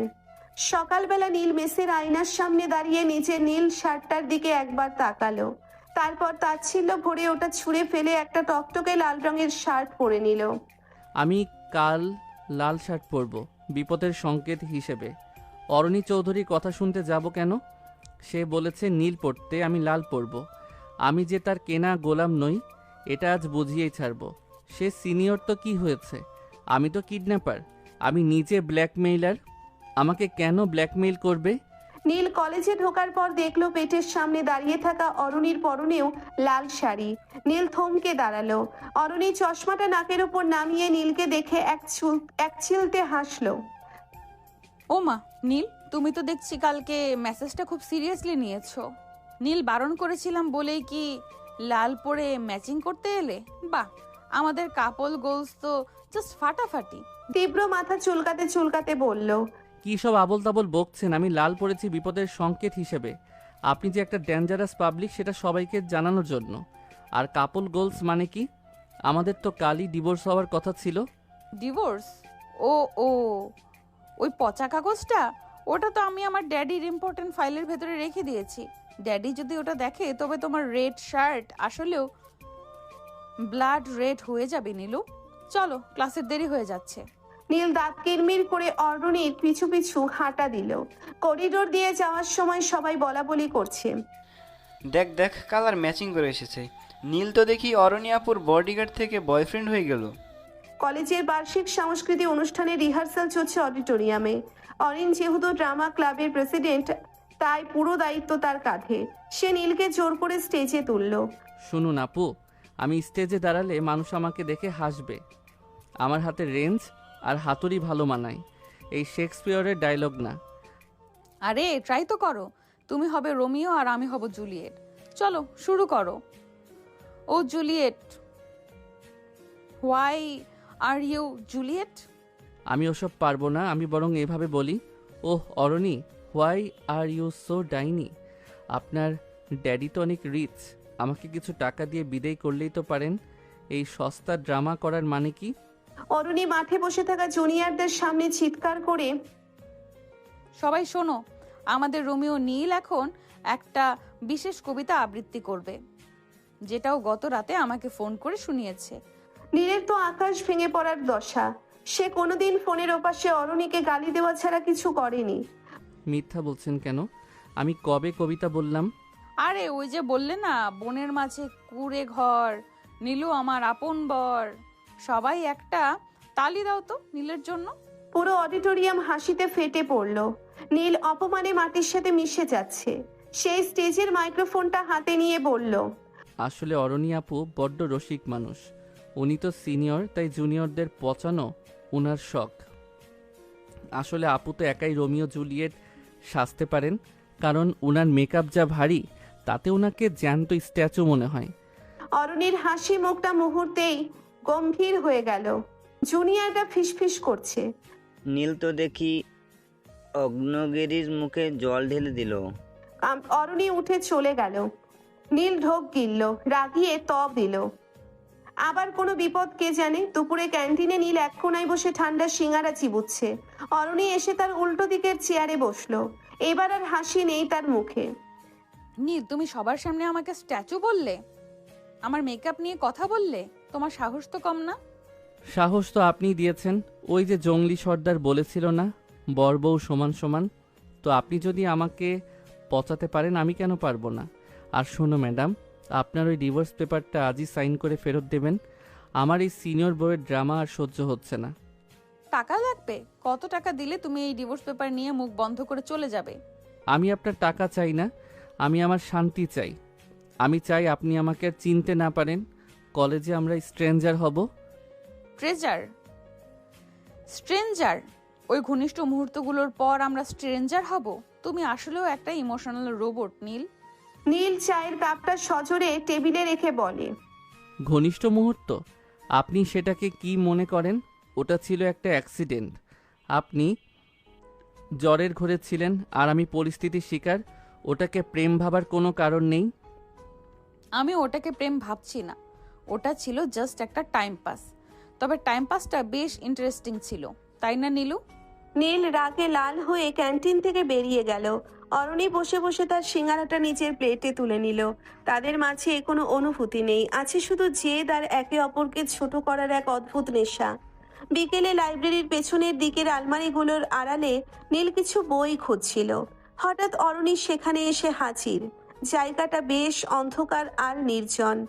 আবার কেন এসেছেন? এখানেও কি আপনার কোনো ড্রামা বাকি আছে? ডিভোর্স পেপারটা দিতে এলাম, নাও সই করো। আমাদের আসলেই একসাথে থাকার মানে নেই। নীল কলম বের করে সই করতে যাবে এমন সময় বাইরে থেকে লাইব্রেরিয়ান দরজা লক করার শব্দ শোনা গেল। দুজনে চমকে উঠল। লাইব্রেরি বন্ধ হয়ে গেছে। হলো তো, এবার আপনার সাথে এই অন্ধকার লাইব্রেরিতে রাত কাটাতে হবে। আপনার কপালে কি অশান্তি ছাড়া আর কিছু নেই? অশান্তি না, এটাকে বলে ডেস্টিনি। গতরাতে গুহা, আজ লাইব্রেরি। চলো ওই কোনায় সোফাটায় বসি। অন্ধকারের মাঝে অরুণীর গায়ের সেই পারফিউমের গন্ধ নীলকে আবার সেই বনের রাতের কথা মনে করিয়ে দিচ্ছিল। দুজনে পাশাপাশি বসলো।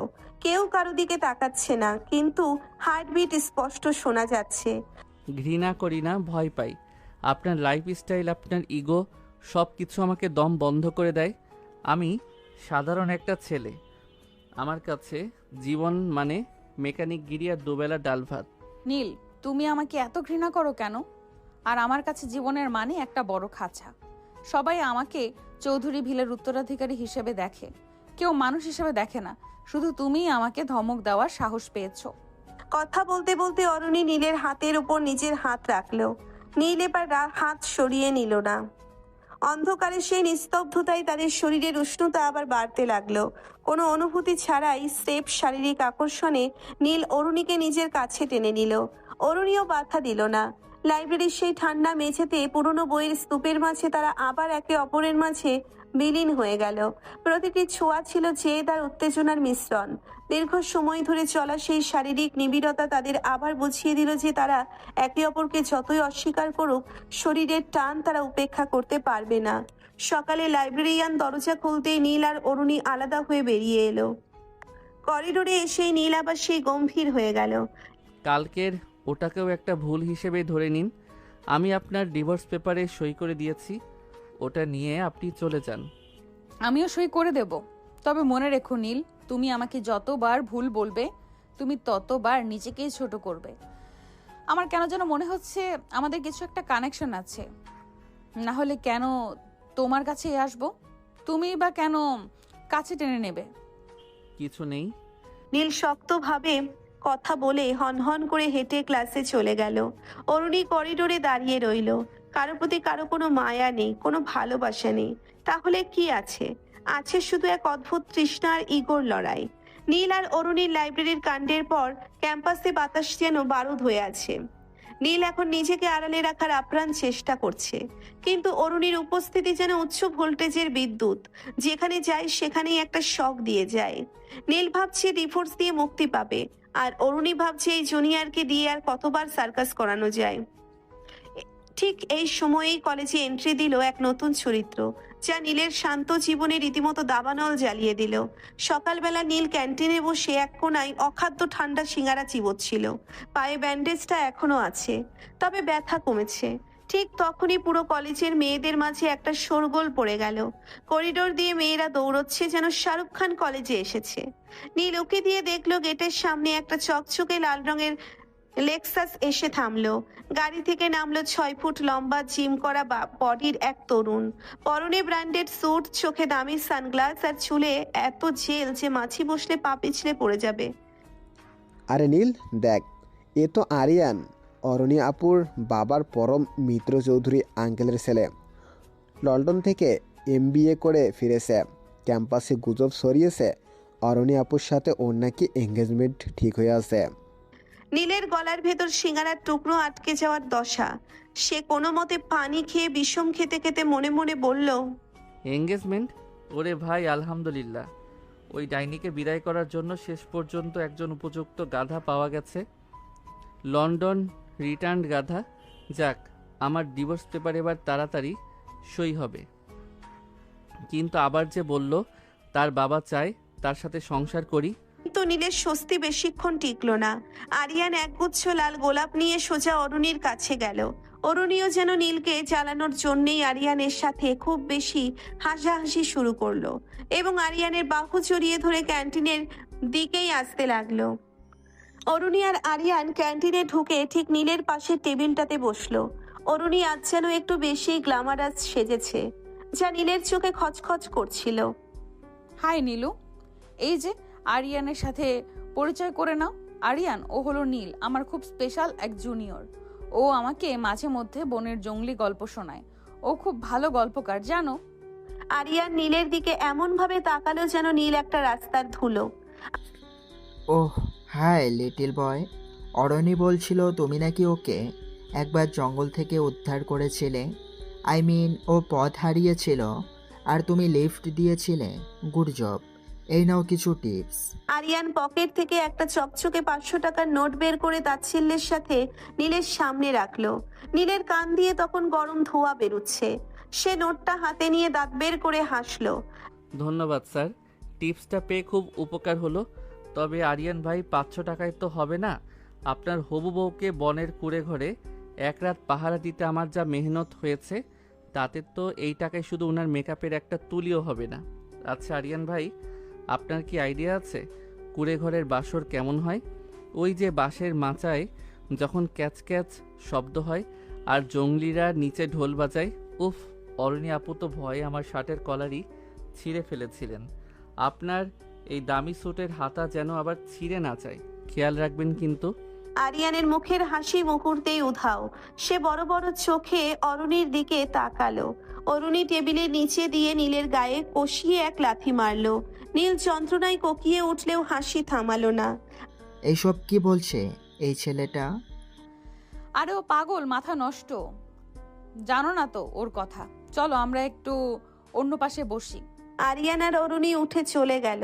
নীলের রাতে মাথা ভন ভন করছিল, কিন্তু সে চুপ মেরে বসে। বিকেলে কলেজের লনে আরিয়ান একটা দামি গিটার নিয়ে অরুণীর জন্য ইংরেজি গান গাইছিল। নীল পাশ দিয়ে যাওয়ার সময় জোরে একটা শব্দ করে নাচ ছাড়লো। অরুণী রেগে গিয়ে নীলকে ডাকলো। নীলু, তোমার কি কোনো সেন্স নেই? দেখছো আরিয়ান কত সুন্দর গিটার বাজাচ্ছে, তুমি তো শুধু হাতুড়ি দিয়ে লোহা পেটাতে জানো। একটু কালচার শেখো। হাতুড়ি দিয়ে লোহা পেটালে অন্তত কাজের জিনিস তৈরি হয় আপু। আর আরিয়ান ভাই, আপনার এই গিটারের তারগুলো তো ঢিলে। অরণি আপুর চিল্লানির সাথে ম্যাচ করতে হলে আপনাকে তো ব্যান্ড পার্টি নিয়ে আসতে হবে। আর ওই যে গানটা গাইলেন, ওটা তো ছিল বিরহী গান। অরণি আপু তো বিরহ বোঝে না, সে বোঝে শুধু কমান্ড করা। আরিয়ান ভাই, রাতে ঘুমানোর আগে হেলমেট পরে ঘুমাবেন। কখন যে উনি আপনার উপর চড়াও হন ঠিক নেই। আরিয়ান গিটার রেখে উঠে দাঁড়ালো। অরণি, এই অসভ্য মেকানিক ছেলেটাকে তুমি এত মাথায় তুলছো কেন? ও কি তোমার চাকর? ও আমার জুনিয়র বড়, জুনিয়র ভাই। নীলু, তুমি বড্ড বেশি মুখ চালাচ্ছ কিন্তু। মুখ তো চালাবই। আরিয়ান ভাই, একটা গোপন কথা বলি, অরণি আপু কিন্তু বনের জঙ্গলি সর্দারের খুব পছন্দের পাত্রী। সর্দার তো ওনাকে নিজের বাড়িতে রানী বানিয়ে রাখতে চেয়েছিলেন। ওনার গায়ে এখনও সেই বনের বুনো ফুলের গন্ধ পাওয়া যায়। বিশ্বাস না হলে একবার ঘাড়ের কাছে শুকে দেখেন তো। ও সরি, আপনি তো আবার পারফিউম ছাড়া কিছু বোঝেন না। অরুণী এবার আর নিজেকে সামলাতে পারল না। সে আরিয়ানের সামনেই নীলের কলার ধরে টানতে টানতে করিডোরের এক নির্জন কোণায় নিয়ে গেল। করিডোরের সেই অন্ধকারে তারা মুখোমুখি। নীল দেওয়ালের সাথে ঠেস দিয়ে দাঁড়িয়ে আছে, আর অরুণী তার বুকের ওপর দুহাত দিয়ে চাপ দিয়ে রেখেছে। নীল, তুমি বড্ড বেশি মুখ চালাচ্ছ কিন্তু। তুমি কি আমার জীবনটা তছনছ না করলে শান্ত হবে না? কেন আরিয়ানের সামনে ওসব উল্টাপাল্টা বললে? কেন? আরিয়ান ভাইয়ের দামি স্যুট দেখে খুব মায়া লাগছে? আপনার তো আবার অ্যাডভেঞ্চার খুব পছন্দ। আরিয়ান কি পারবে আপনাকে নিয়ে জঙ্গলিদের সাথে নাচতে? সে তো এসির বাইরে বেরোলে ঘামলে পাউডার মাখে। নীল, তুমি জেলাস হচ্ছ? তুমি সহ্য করতে পারছো না আমি অন্য কারোর সাথে কথা বলছি বা ঘুরছি? আমি জেলাস? কৌতুক করবেন না। আমি তো খুশিতে বাকবাকুম করছি যে আপনি বিদায় হচ্ছেন। কিন্তু ওই ছেলেটা তো একটা নাম্বার 1 বলদ। ও আপনাকে সামলাতে পারবে না। আপনার এই যে অবাধ্য স্বভাব, এটা কন্ট্রোল করার ক্ষমতা শুধু এই মেকানিক নীলেরই আছে। আর আপনি আমাকে ছাড়বেন না, আবার ওকেও নিয়ে ঘুরবেন, মানে কি এসবের? জীবন আপনার কাছে পুতুল খেলা? কথা বলতে বলতে নীল হঠাৎ অরুণীর কোমর জড়িয়ে নিজের খুব কাছে টেনে নিল। অরুণীর তপ্ত নিঃশ্বাস নীলের গলায় আছড়ে পড়ছে। নীলের সেই আদিম পৌরুষের তেজ অরুণীকে আবার মুহূর্তের মধ্যেই দুর্বল করে দিল। অরুণী মনে মনে বলল, তোমাকে জ্বালাতেই তো এসব করছি। তাদের মাঝে কোনো প্রেম নেই, কিন্তু এক তীব্র শারীরিক আকর্ষণ যেন আগ্নেয়গিরির মতো ফেটে পড়ল। নীল অরুণীর কানের কাছে মুখ নিয়ে ফিসফিস করল, আরিয়ান কি জানে আপনার পিঠের ওই ছোট তিলটার কথা? নাকি ওটা দেখার এবং ছোঁয়ার একমাত্র অধিকার জঙ্গলি বনের সেই বর নীলরি আছে? অরুণী কাঁপতে কাঁপতে বলল, নীল ছাড়ো, ডিভোর্স তো হয়েই যাবে। এসব করে কি লাভ? ডিভোর্স পেপারে সই করেছি মানে এই নয় যে আমার হাতের ছোঁয়া আপনার শরীর ভুলে যাবে। আপনি না আমাকে ছাড়তে চান না, তবে আমি কেন ছুবো না? আমাকে ছেড়ে দিন, আমিও ছুবো না, ছেড়ে দেব। কোনো অনুভূতি ছাড়াই স্রেফ আরিয়ানকে হারানোর জেদ আর নিজের অধিকার প্রতিষ্ঠার তৃষ্ণা থেকে নীল অরুণীকে চাপটে ধরল। করিডোরের সেই অন্ধকারে তারা আবার একে অপরের মাঝে উথাল পাথাল হয়ে গেল। প্রতিটি স্পর্শে ছিল দখলদারিত্বের লড়াই।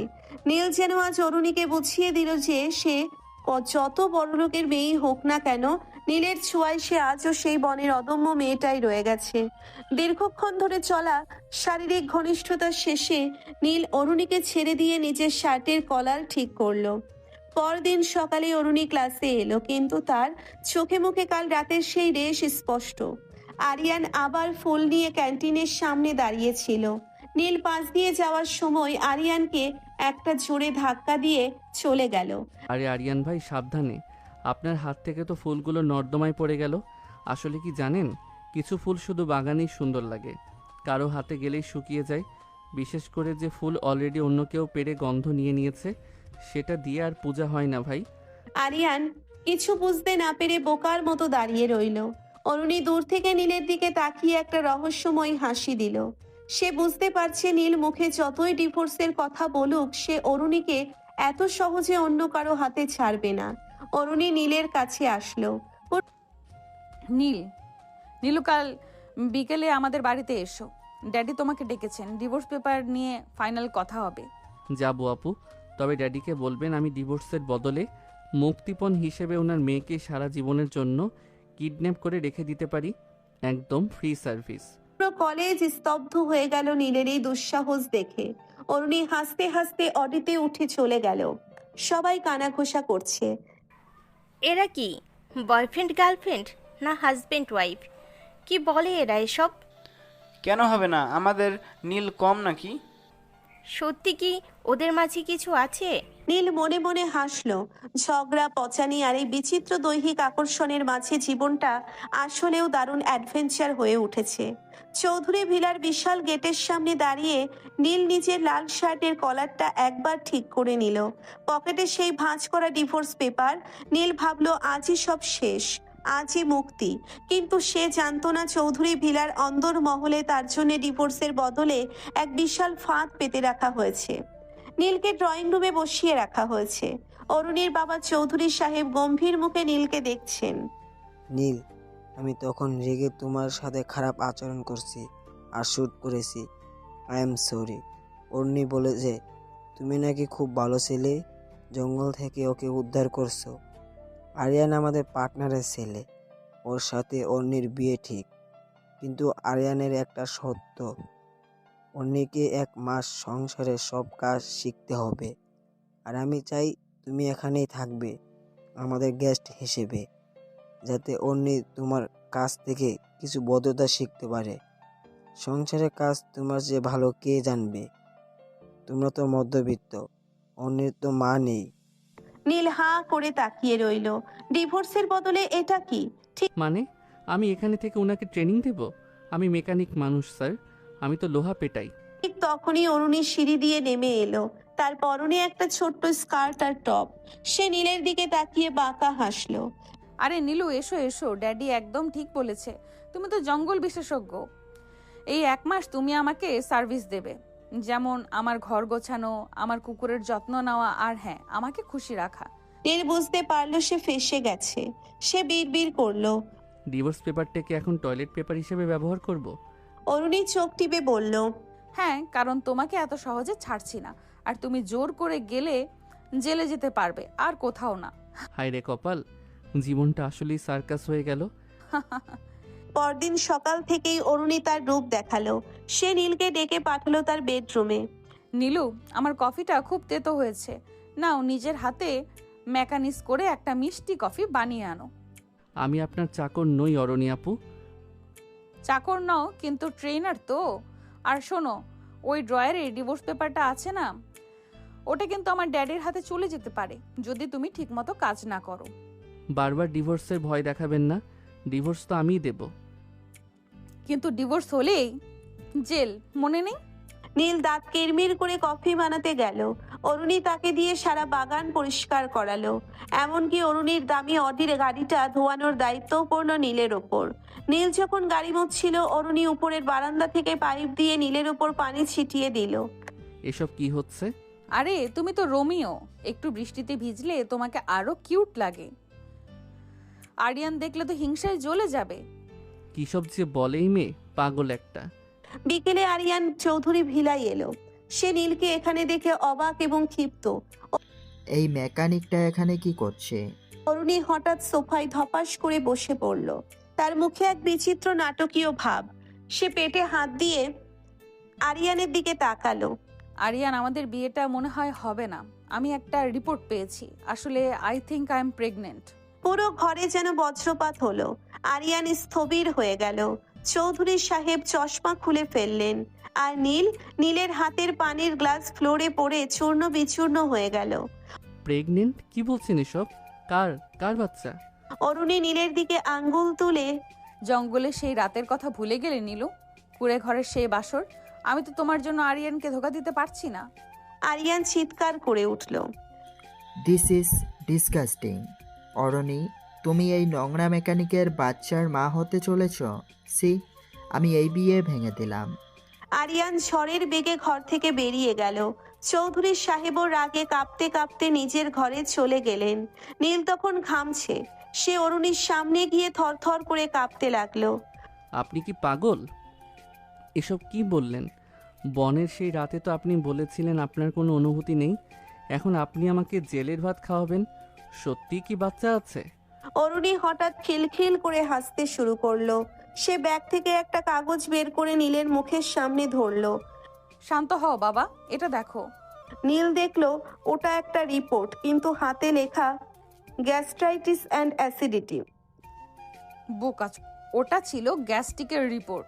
আরিয়ানকে তাড়ানোর জন্য এটাই সেরা উপায় ছিল। এখন আরিয়ান বিদায়, আর তুমি আমার খাঁচায় আটকা। ওকে এমনিও আমার পছন্দ না, শুধুমাত্র তোমাকে জেলাস করতে সব নাটক। হায় আল্লাহ, এই মেয়ে তো বড় ডাকাত। অরুণী গান গাইতে গাইতে চলে যায়। রাত তখন 12টা। গেস্ট হাউসে নীল বিছানায় শুয়ে ছটফট করছে। তার মাথায় শুধু অরুণীর ওই নাটকের কথা ঘুরছে। হঠাৎ দরজায় টোকা পড়ল। নীল দরজা খুলতেই দেখলো অরুণী দাঁড়িয়ে আছে। তার পরনে একটা পাতলা সিল্কের নাইট গাউন, যা দিয়ে তার শরীরের প্রতিটি ভাঁজ স্পষ্ট বোঝা যাচ্ছে। আবার কি নাটক করতে এসেছেন রাত দুপুরে এখানে কেন? অরুণী ভেতরে ঢুকে দরজা লক করে দিল। কেন, বউ কি বরের কাছে আসতে পারে না? আর তো সবাই জানে আমি তোমার বাচ্চার মা হতে চলেছি, তো নাটকটা কেন একটু রিয়েল করে নিচ্ছি না আমরা? নীল পিছিয়ে গেল। অরণি আপু, আপনি সীমা ছাড়িয়ে যাচ্ছেন। অরুণী নীলের বুকের ওপর হাত রেখে বলে, সীমা তো আমরা বনেই পার করেছি নীল। এখন এই বিছানায় সেই জঙ্গলি স্মৃতিগুলো আবার জ্বালিয়ে নিলে কেমন হয়? নীল আর নিজেকে ধরে রাখতে পারল না। অরুণীর সেই মোহময় পারফিউমের গন্ধ আর তার শরীরের উষ্ণতা নীলের সমস্ত প্রতিরোধ ভেঙে দিল। সে অরুণীকে পাঁজা কোলা করে বিছানায় শুইয়ে দিল। কোনো ডিভোর্স নয়, কোনো পচানি নয়, সেই রাতে শুধু ছিল একে অপরের শরীরের তীব্র ক্ষুধা। অন্ধকার ঘরে তাদের দীর্ঘশ্বাস আর অরুণীর অস্ফুট আর্তনাদ মিলেমিশে একাকার হয়ে গেল। নীল যেন আজ অরুণীকে বুঝিয়ে দিল সে মেকানিক হতে পারে, কিন্তু অরুণীর শরীরের প্রতিটি ইঞ্চিতে তার নাম লেখা হয়ে গেছে। অরুণীও পাগলের মতো নীলকে চাপটে ধরল। জেদ, রাগ আর অহংকার ধুয়ে মুছে তারা এক বিস্তারিত শারীরিক খেলায় মেতে উঠল, যা ভোরের আলো ফোটা পর্যন্ত চলল। ভোরে অরুণী যখন চুপি চুপি নীলের ঘর থেকে বের হতে যাচ্ছিল, নীল তাকে পেছন থেকে ডাকলো। অরণি, প্রেগনেন্সি নাটক তো করলেন, কিন্তু এখন ড্যাডিকে কি বলবেন? বলত মেকানিক জামাই খুব ভালো সার্ভিস দিচ্ছে। আর শোনো নীলু, কাল কলেজে কিন্তু আবার সেই জুনিয়র সাজতে হবে। কেউ যেন না জানে চৌধুরী ভিলার জামাই রাতে গেস্ট হাউসে কি ডিউটি করে। নীল একটা দীর্ঘশ্বাস ফেললো। সে বুঝতে পারলো এই সিনিয়র বউ আর এই বিচিত্র বিয়ে থেকে তার মুক্তি নেই। সে ডিভোর্স পেপারটা নিয়ে আগুন ধরিয়ে দিল। এই নিষিদ্ধ সম্পর্কের টান তাদের সারা জীবনের জন্য এক সুতোয় বেঁধে ফেলেছে।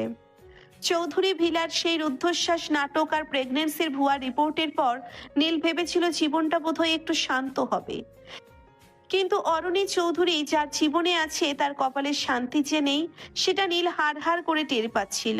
কলেজের বার্ষিক বনভোজন বা পিকনিকের ঘোষণা আসতেই নীলের বুকটা ছ্যাদ করে উঠল। কারণ জঙ্গল আর নির্জনতা মানেই অরুণীর নতুন কোনো ফন্দি।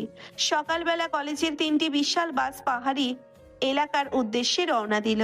নীল বাসের একদম পেছনের সিটে জানালার পাশে বসে কানে হেডফোন গুঁজে দিয়েছিল যাতে অরুণীর চিৎকার শুনতে না হয়। কিন্তু তার কপাল, বাস ছাড়ার 5 মিনিটের মাথায় অরুণী তার সিট ছেড়ে পেছনের সিটে নীলের পাশে এসে ধপাস করে বসলো। কি নীলু, একলা চলরে নীতি ধরেছো নাকি? জুনিয়র বরের দেখি আজ খুব ভাব।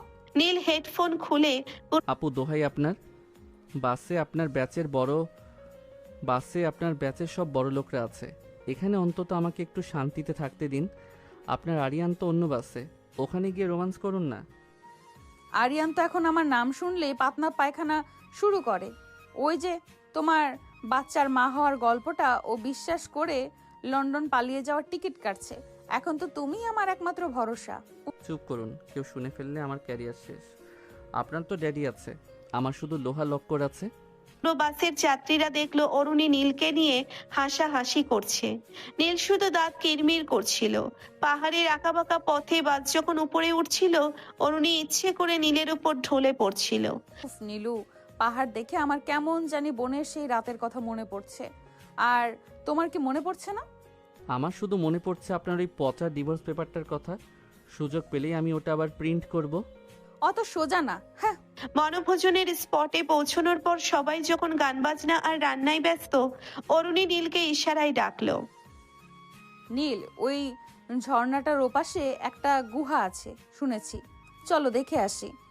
একদম বুনো পরিবেশ। আমি যাব না, আপনার সাথে গেলেই আমি বিপদে পড়ি। কিন্তু অরুণী নাছোড়বান্দা, সে নীলের হাত ধরে টেনে বনের গভীরে নিয়ে গেল। পাহাড়ের চড়াই উতরাই পার হতে হতে হঠাৎ আবহাওয়া খারাপ হয়ে গেল। ঘন কুয়াশার বৃষ্টি নামলো পাহাড়ে। পাহাড়ের ঢাল বেয়ে নামতে গিয়ে অরুণীর বাবা পিছলে গেল। নীল তাকে ধরতে গিয়ে দুজনে গড়াতে গড়াতে একটা গভীর পাহাড়ের খাঁজে গিয়ে পড়ল। জায়গাটা একদম নির্জন, উপরে খাড়া পাহাড়, নিচে ঘন জঙ্গল, বের হওয়ার রাস্তা কুয়াশায় ঢাকা। হলো তো, আবার সেই জঙ্গল, আবার সেই আপনি। আপনার জন্য তো আমার কপালে জঙ্গলই লেখা আছে। এবার কি এখানেও জঙ্গলি সর্দার আসবে বিয়ে দিতে? অরুণী মাটি ছাড়তে ছাড়তে বলল। আরে নীলু, প্যান প্যান করো না তো। দেখো জায়গাটা কত জোস, আর জঙ্গলি সর্দার লাগবে কেন? আমাদের তো অলরেডি বাসর হয়েই গেছে, এখন জাস্ট রিক্যাপ হবে। বৃষ্টি থামার কোনো লক্ষণ নেই। পাহাড়ের খাঁজে একটা ছোট পাথরের ছাউনি পাওয়া গেল। ঠান্ডায় অরুণী কাঁপতে শুরু করলো। বড় লোকের বেটি এখন বোঝো ঠেলা। এখানে তো এসি নেই, আছে শুধু বুনো হাওয়া। ভাই, ঠান্ডায় কাঁপছি, আবার এসি লাগবে কেন? লাগবে গরম। নীল অগত্যার শুকনো কাঠ কুড়িয়ে আগুন জ্বালালো। তার ব্যাগে কিছু ইনস্ট্যান্ট নুডলস আর একটা ছোট্ট পাত্র ছিল পিকনিকের জন্য। সে পাথর দিয়ে চুলা বানিয়ে অরুণীর জন্য রান্না করতে বসলো। বা নীলু, তুমি তো বেশ ভালোই রান্না পারো। আমাদের সংসার শুরু হলে কি আমাকে এইভাবেই পাহাড়ি স্টাইলে খাওয়াবে? সংসার করতে গেলে আপনি খাবেন জেলের ভাত, আর আমি খাবেন শান্তির নিঃশ্বাস। কারণ আপনার সাথে আমার সংসারই হবে না। এই যে নুডলস দিচ্ছি, এটাই আপনার শেষ রাজকীয় খাবার। কি নীলু, গুহার বাসর কি খুব মিস করছো? আমাকে তো পাহাড়ের উপর, আজকে তো পাহাড়ের উপর বাসর, পরিবেশটা কিন্তু বনের চেয়েও হট। মুখ বন্ধ করে খান তো। আপনার এই পচানি শুনতে শুনতে আমার কান পচে গেছে। আপনি কি কোনোদিন সিরিয়াস হতে পারেন না? সিরিয়াস সিরিয়াস হয়ে কি হবে? জীবনটা তো একটা অ্যাডভেঞ্চার, আর এই অ্যাডভেঞ্চারে তোমার মতো একটা রাগী জুনিয়রকে পাওয়া ভাগ্যের ব্যাপার। রাত বাড়ার সাথে সাথে পাহাড়ের ঠান্ডা হাড়ের ভেতর ঢুকে যাচ্ছিল। আগুনের তাপও তখন যথেষ্ট ছিল না। অরুণী কাঁপতে কাঁপতে নীলের খুব কাছে এসে বসলো। নীল, আমার খুব ঠান্ডা লাগছে, প্লিজ একটু কাছে আসো। আবার সেই পুরনো টেকনিক। আমি জানি আপনি কি চাইছেন। কিন্তু অরুণীর গায়ের কাঁপুনি দেখে নীল আর স্থির থাকতে পারল না। সে অরুণীকে নিজের চাদর দিয়ে ঢেকে দিল এবং তাকে জড়িয়ে ধরল। আগুনের সেই লাল আভায় অরুণীর ভেজা মুখটা অসম্ভব মায়াবী লাগছিল। কোনো অনুভূতি ছাড়াই স্রেফ পরিস্থিতির চাপে তারা একে অপরের খুব কাছে চলে এলো। অরুণী নীলের ঠোঁটের কাছে ফিসফিস করে, আজ কিন্তু জঙ্গলি সর্দার নেই নীল, আজ শুধু আমি আর তুমি। এখানে আমাদের কেউ আটকানোর নেই। নীল অরুণীর চোখের দিকে তাকালো। অরুণীর সেই জেদি আর সাহসী চোখ দুটো আজ যেন এক অজানা তৃষ্ণায় কাতর। নীল তার সব রাগ আর ডিভোর্সের চিন্তা ভুলে গিয়ে অরুণীকে গভীর আলিঙ্গনে আবদ্ধ করলো। পাহাড়ের সেই নির্জন খাঁজে বৃষ্টির শব্দের মাঝে তাদের আদিম আকাঙ্ক্ষা আবার মাথাচাড়া দিয়ে উঠল। নীল অরুণীর ভেজা শার্টের বোতামগুলো একে একে খুলে ফেললো। আগুনের তাপে তাদের শরীরের ছায়া পাহাড়ের গায়ে বিশাল হয়ে দেখা দিচ্ছিল। প্রতিটি স্পর্শ ছিল বুনো আর তীব্র। অরুণী নীলের গলার কাছে কামড় বসিয়ে দিল উত্তেজনায়। পাহাড়ের সেই পাথুরে মেঝেতে তারা একে অপরের মাঝে হারিয়ে গেল। দীর্ঘ সময় ধরে চলা সেই শারীরিক নিবিড়তা ছিল বনের সেই রাতের চেয়েও অনেক বেশি প্রগাঢ়। নীলের পৌরস আর অরুণীর নমনীয়তা মিলেমিশে একাকার হয়ে গেল। কামনার সেই চরম শিখরে পৌঁছে তারা দুজনেই পাহাড়ের নিস্তব্ধতাকে চূর্ণ বিচূর্ণ করে দিল। তাদের মিলিত শরীরের ঘাম আর বৃষ্টির পানি মিলে এক অদ্ভুত গন্ধ তৈরি করলো, যা শুধু সেই নির্জন পাহাড়ি সাক্ষী হয়ে রইল। পরদিন সকালে যখন কুয়াশা কাটলো, অরুণীর বাবার হেলিকপ্টার পাহাড়ের ওপর দিয়ে চক্কর দিচ্ছিল। নীল আর অরুণী যখন উদ্ধার হলো, তারা দেখলো নিচে পুরো কলেজ আর চৌধুরী সাহেব দাঁড়িয়ে আছেন। নীল ভাবলো এবার নির্ঘাত শেষ, কিন্তু অরুণী তার বাবার সামনে গিয়ে নীলের হাতটা শক্ত করে ধরলো। ড্যাডি, তুমি মিছিমিছি আরিয়ানকে খুঁজেছিলে, এই যে নীল, ও আমাকে পাহাড়ের খাজে সারা রাত বাঁচিয়ে রেখেছে। আর হ্যাঁ, ওই আমার আসল বর। তোমার ওই ডিভোর্স পেপারটা আমি পাহাড় থেকে ছুঁড়ে ফেলে দিয়েছি। চৌধুরী সাহেব থমকে দাঁড়িয়ে গেলেন। কলেজের ছাত্রছাত্রীরা হাঁ করে তাকিয়ে রইল। নীল মনে মনে ভাবলো, এই মেয়ে তো আমাকে সারা জীবনের জন্য জঙ্গল বন্দি করে ফেললো। নীল অরুণীর দিকে তাকিয়ে বিড়বিড় করে বলল, আপনি আসলেও একটা আপদ। অরুণী মুচকি হেসে বলল, আর তুমি সেই আপদের একমাত্র ঔষধ নীলু। পাহাড়ে সেই রাত আর অরুণীর এই সাহসী ঘোষণা নীল আর অরুণীর জীবনকে যেন এক নতুন ঠিকানায় পৌঁছে দিল, যেখানে ঝগড়া থাকবে, ঝামেলা থাকবে, কিন্তু বিচ্ছেদ আর কখনোই আসবে না। পাহাড় থেকে ফেরার পর কলেজের পুরো পরিবেশ পাল্টে গেছে। চৌধুরী সাহেবের হেলিকপ্টারে করে নীল আর অরুণীর নামার সেই দৃশ্য এখন ক্যাম্পাসের ভাইরাল ভিডিও। অরুণী সবার সামনে ঘোষণা করে দিয়েছে নীল তার বর, কিন্তু নীল সেটাকে স্রেফ বিপদে বাঁচার নাটক বলে এড়িয়ে চলেছে। তবে আসল খেলা শুরু হলো তখন যখন জেদি আর অহংকারী অরুণী চৌধুরী সত্যিই নীলের জন্য পাগলামি শুরু করলো। কারণ নীল তো আর তাকে মানে না। সকালবেলা নীল তার পুরনো ভাঙাচোরা মেসে বসে বাইকের ইঞ্জিন সারাচ্ছিল, পরনে ময়লা গেঞ্জি, হাতে মোবিল মাখা। হঠাৎ মেসের সামনে একটা ধবধবে সাদা অডি এসে থামলো। অরুণী গাড়ি থেকে নামলো, তার হাতে টিফিন ক্যারিয়ার। আবার কেন এসেছেন? এখন কি আমার মেসটাও কিনে নিতে চান? অরুণী মাটির ওপর হাঁটু গেড়ে বসে। নীলু, তুমি সকালে না খেয়ে কলেজে চলে যাও, তাই আমি নিজের হাতে পরোটা আর ডিম ভাজি করে এনেছি, চলো খেয়ে নাও। নিজের হাতে? চৌধুরী ভিলার রাজকন্যা আটা মাখতে জানে? ওসব নাটককে ভালোবাসা আরিয়ানের জন্য জমিয়ে রাখুন। আমি মেকানিক মানুষ, রাস্তার ধারের চা বিস্কুটই আমার জন্য ভালো। আপনার এই দামি পরোটা আমার পেটে সইবে না। অরুণী দমে যাওয়ার পাত্রী নয়। সে জোর করে নীলের মুখে পরোটা তুলে দেওয়ার চেষ্টা করলো। নীল অরুণীর হাতের ঝটকা দিয়ে সরিয়ে দিল। শুনুন অরণি আপু, আপনি আমার সিনিয়র, তার উপর কোটিপতির মেয়ে। আমাদের বনের ওই রাত বা পাহাড়ের ওই সময়টা ছিল স্রেফ বেঁচে থাকার লড়াই। ওটাকে প্রেম ভেবে বসবেন না। আমি আপনার স্ট্যাটাসের সাথে মানায় না, আর মানাতেও চাই না। যা হয়েছে ভুলে যান। অরুণীর চোখে জল চলে এলো, কিন্তু সে সেটা আড়াল করে হাসলো।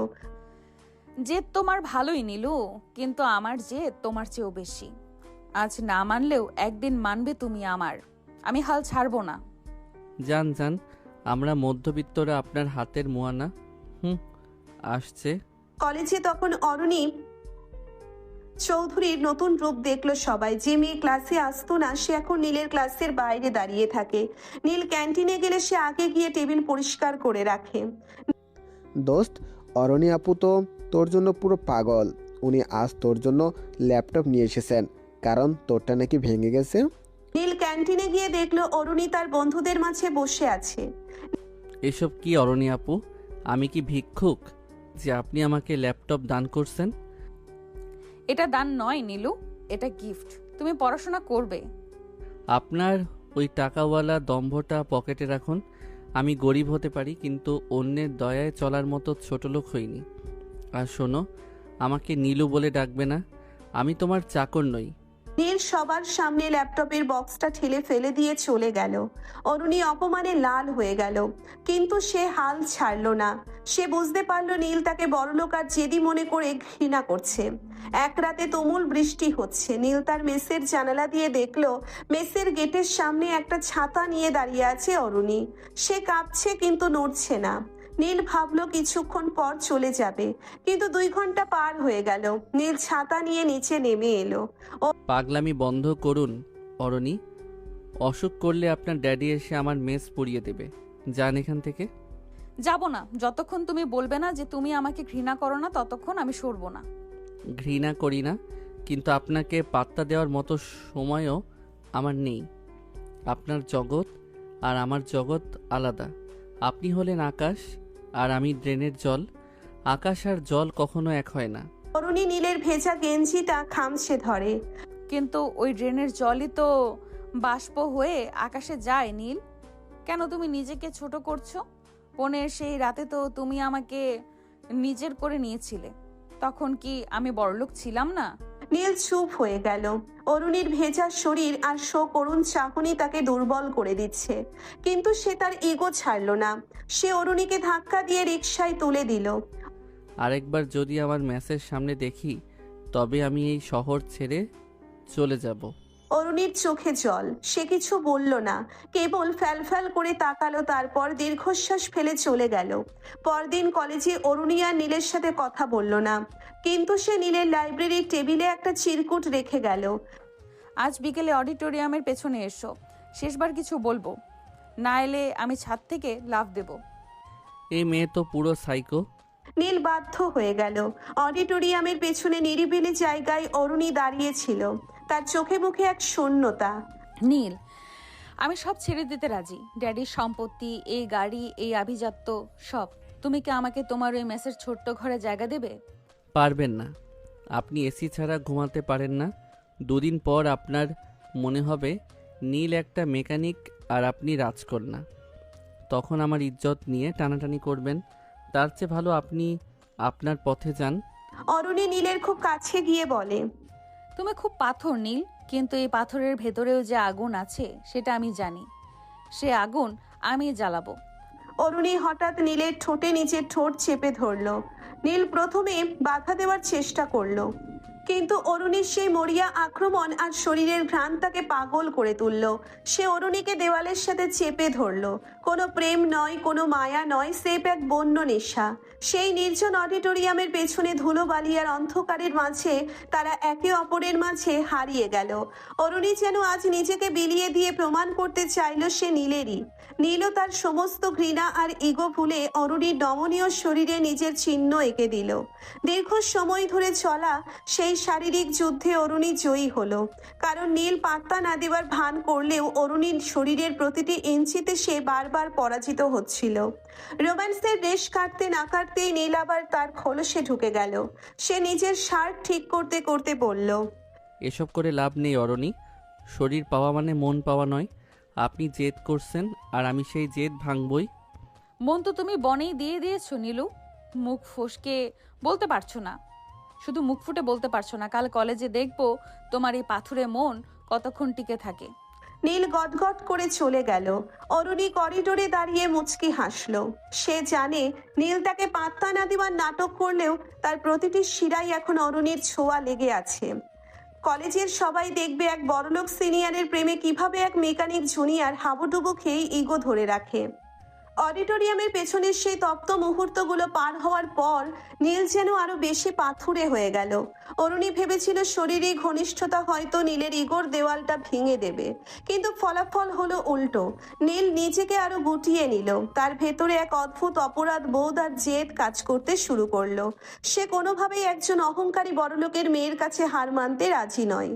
অডিটোরিয়ামের সেই ঘটনার পরদিন অরুণী খুব খুশি মনে কলেজে এলো। সে ভেবেছিল নীল আজ অন্তত তার দিকে তাকিয়ে হাসবে। নীল যখন লাইব্রেরি থেকে বের হচ্ছে অরুণী তার পথ আগলে দাঁড়ালো। কি নীলু, কালকের পর তো মুখটা একদম শুকিয়ে গেছে। রাতে কি ঠিকমতো ঘুমাওনি, নাকি আমার কথা ভেবে ছটফট করেছো? কাল যা হয়েছে ওটা ছিল একটা জৈবিক ভুল। আপনি আমাকে প্ররোচিত করেছেন আর আমি পরিস্থিতির শিকার হয়েছি। এটার মানে এই নয় যে আমি আপনার জন্য গলে গেছি। প্ররোচিত? নীল, তুমি কি আসলেও মানুষ? কাল তুমি যেভাবে আমাকে জড়িয়ে ধরেছিলে সেটা কি শুধুই প্ররোচনা ছিল? হ্যাঁ, একজন পুরুষ হিসেবে আপনার মতো সুদর্শনা মেয়ের সামনে এসে পড়লে যা হয় সেটাই হয়েছে। কিন্তু আমার ঘৃণা আপনার উপর আগের মতোই আছে।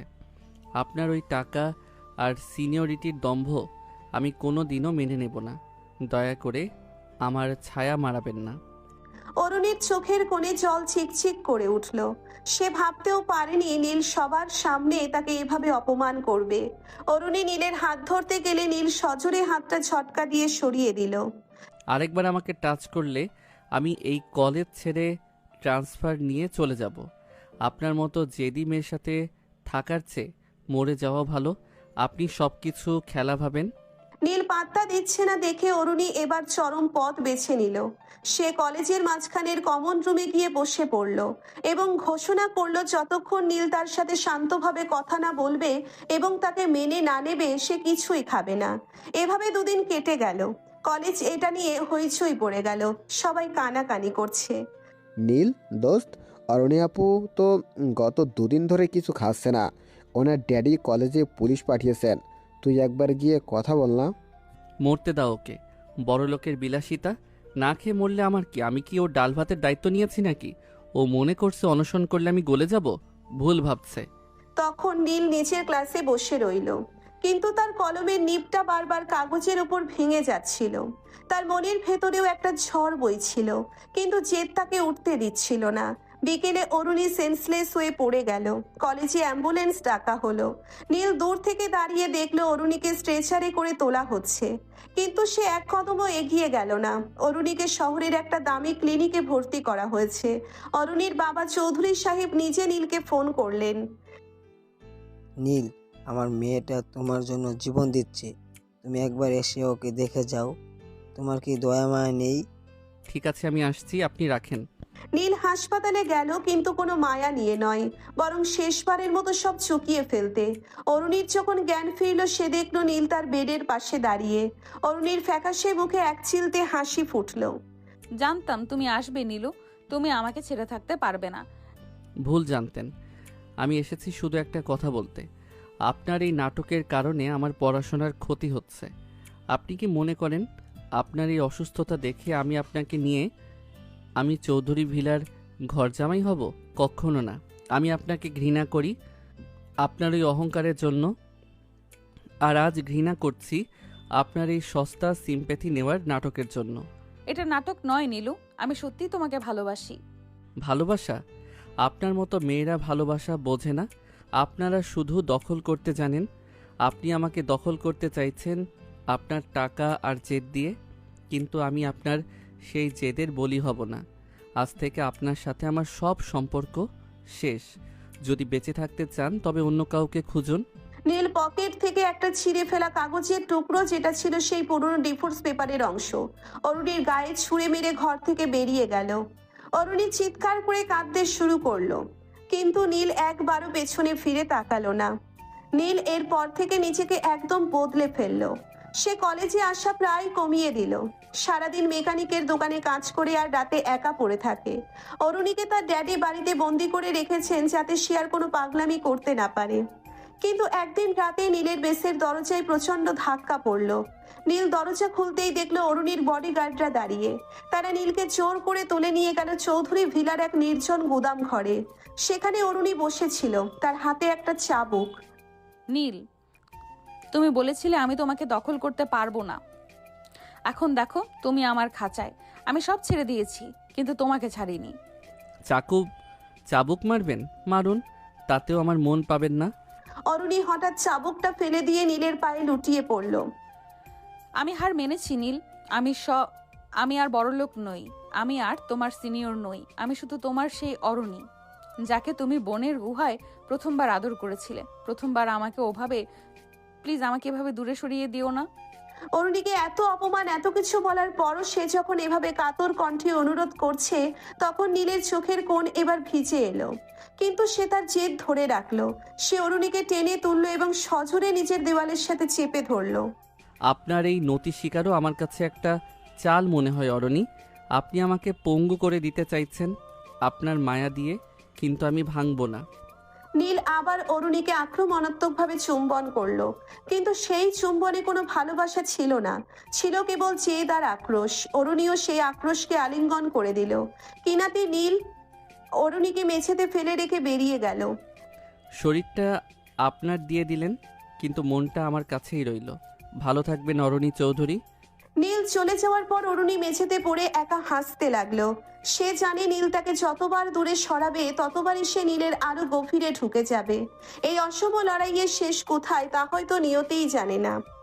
অরুণী চৌধুরীর জেদ আগুনের মতো, যা নিজেকে পুড়িয়ে ছারখার করে দিতেও দ্বিধা করে না। নীলের পাথুরে অবহেলা সহ্য করতে না পেরে অরুণী চূড়ান্ত সিদ্ধান্ত নিয়ে নিল, সে আরিয়ানকেই বিয়ে করবে। চৌধুরী ভিলা জুড়ে এখন উৎসবের সাজ, কিন্তু সেই আলোর নিচে জমাট বেঁধে আছে একরাশ হাহাকার। নীল তার স্যাঁতসেঁতে মেসের ঘরে একা বসে আছে। বাইরে টিপ টিপ বৃষ্টি।